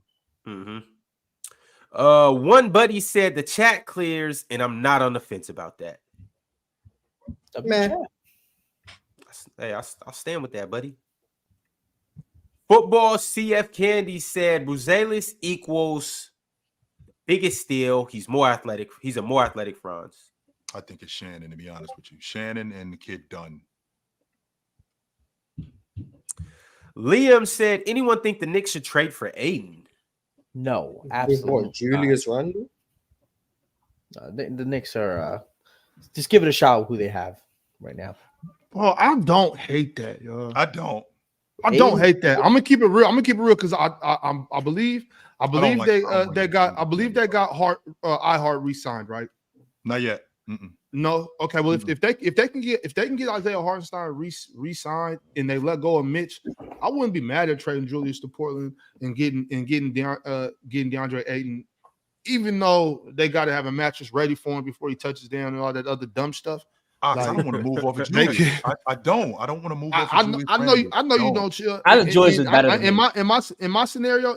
Well, I believe he is too. But in my scenario, I don't need a guy like Julius Randle. Although I don't have a problem with Julius Randle. I mean, most of y'all know I'm a Julius Randle fan. I just think the team would be better off without him and going to secure their bench. Getting DeAndre and mind you, DeAndre Ayton come off my bench behind Isaiah Hartenstein. I'm saying about I like Isaiah, but that's the thing about that second unit. That second unit having your second unit could potentially have Dante, Josh, and DeAndre Ayton in. Dante starts. He can't. Well, I'm saying he can't start either way. I'm just talking about my scenario with Mikal at the 2 and OG at the 3. But if you want to go Jalen, Dante, Mikal, OG, if you want to go small like that, I think that could work too. But just the way I'm looking at it, I'm thinking about having Dante, Josh, and DeAndre Ayton in my second unit and how good that team would be. All right, y'all. Last but not least, Alan L sent through a super chat. He said, "L host, L birthday." Garbage. Yo, Ox, let's go get Alan R today, so I can take the 75 cents out of his pockets when you dump them down and put that towards my birthday cake. I'm telling you, bro. I don't want to see Alan R because I got to run in his pockets, and if he broke, I'm gonna have to hurt him. Just off the strip that we went through the trouble. I don't want to do that to Alan R. That's my man. I really love Alan R from afar. Liam sent through another one. He said, "Can't play Randall with the 5. Tibbs can help Ayton, dog." Ayton is bad defensively, really bad. He's also one of the lowest motor players in the NBA, and you're giving him to Tibbs to come off the bench. When has Tibbs ever liked to play with a low motor? Never, ever. So I don't know, but I'm saying if you're only all right, chill. You're only playing 6. Later, fellas. I'll see y'all tomorrow. Take it easy, chill. All right, chill, Tim. Dante Bryant said, "How do we feel about Denny to the Blazers?" Yeah, I think it's good. He's 23, so he fits the timeline. Very good defensively, can pass, run in transition. Very good at the rim, and he shot the 3 better this year too. So, but I was high on Denny coming in, so yeah, I think that's a great fit for them. Yeah, that was a sneaky good move for them for real. I wonder what's gonna happen with Malcolm though. The move off He Jeremy Grant? he getting me for sure. He getting me for sure. Jeremy Grant on the move? I'd assume how so. much? Yeah. How much does Deion so think about that? Is there a way that you could trade Julius over there? You can come off with both of them though. You couldn't come off with Jeremy and DeAndre though, huh? That's a lot of money. I mean, I don't think go. Yeah, that's what I'm saying. That's a Knicks lot. got a lot of money. Yeah, it's a lot of money. I got two different teams. I don't know, but I'm saying like I don't know. I'm just thinking. Yeah, because in that sense, I could start Jeremy at the 4 and bring DeAndre off the bench. You know, but I mean they already have a lot of those Jeremy. Like they have Mikal now. They right. have OG Hart. Yeah. Dave sent through the last super chat. I hear you. Dave said, "For an organization that has never done anything, why are the Hawks so hated? The young man in Chicago is clout chasing. We will see." He's just trying to compare himself to the consensus number 1 pick and say he's better than him. That's just a draft pick. It's not because Atlanta had the number 1 pick. Because if the Wizards had the number 1 pick, he'd say the same. He's just trying to show that I'm better than this guy who's projected to go number 1. So that's on you. Is Atlanta hated? I don't think they're like that hated. I don't know. Yeah. I'm not in with. I don't know what's going on in the US. I don't know who's hated.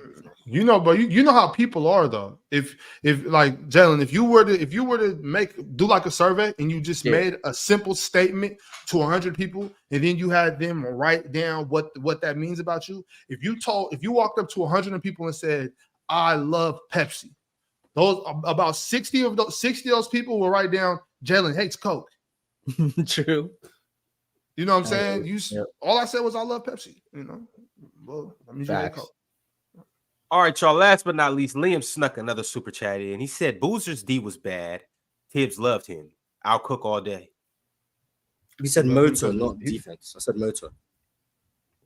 Did he love him because his D was bad? I'm not sure. Good D, would he hate him? Yo, all right, y'all. We gotta get up out of here. I see some of y'all are just. I see y'all looking with senile and crazy. Cause yeah, I'm just asking simple questions. Hated the good D. Amen. All right. Merry Christmas, happy birthday to everybody whose birthday it is out there. And if you paint your nails, we'll still love you. This guy in specific. That's hey man, it's cool. Do what you gotta do.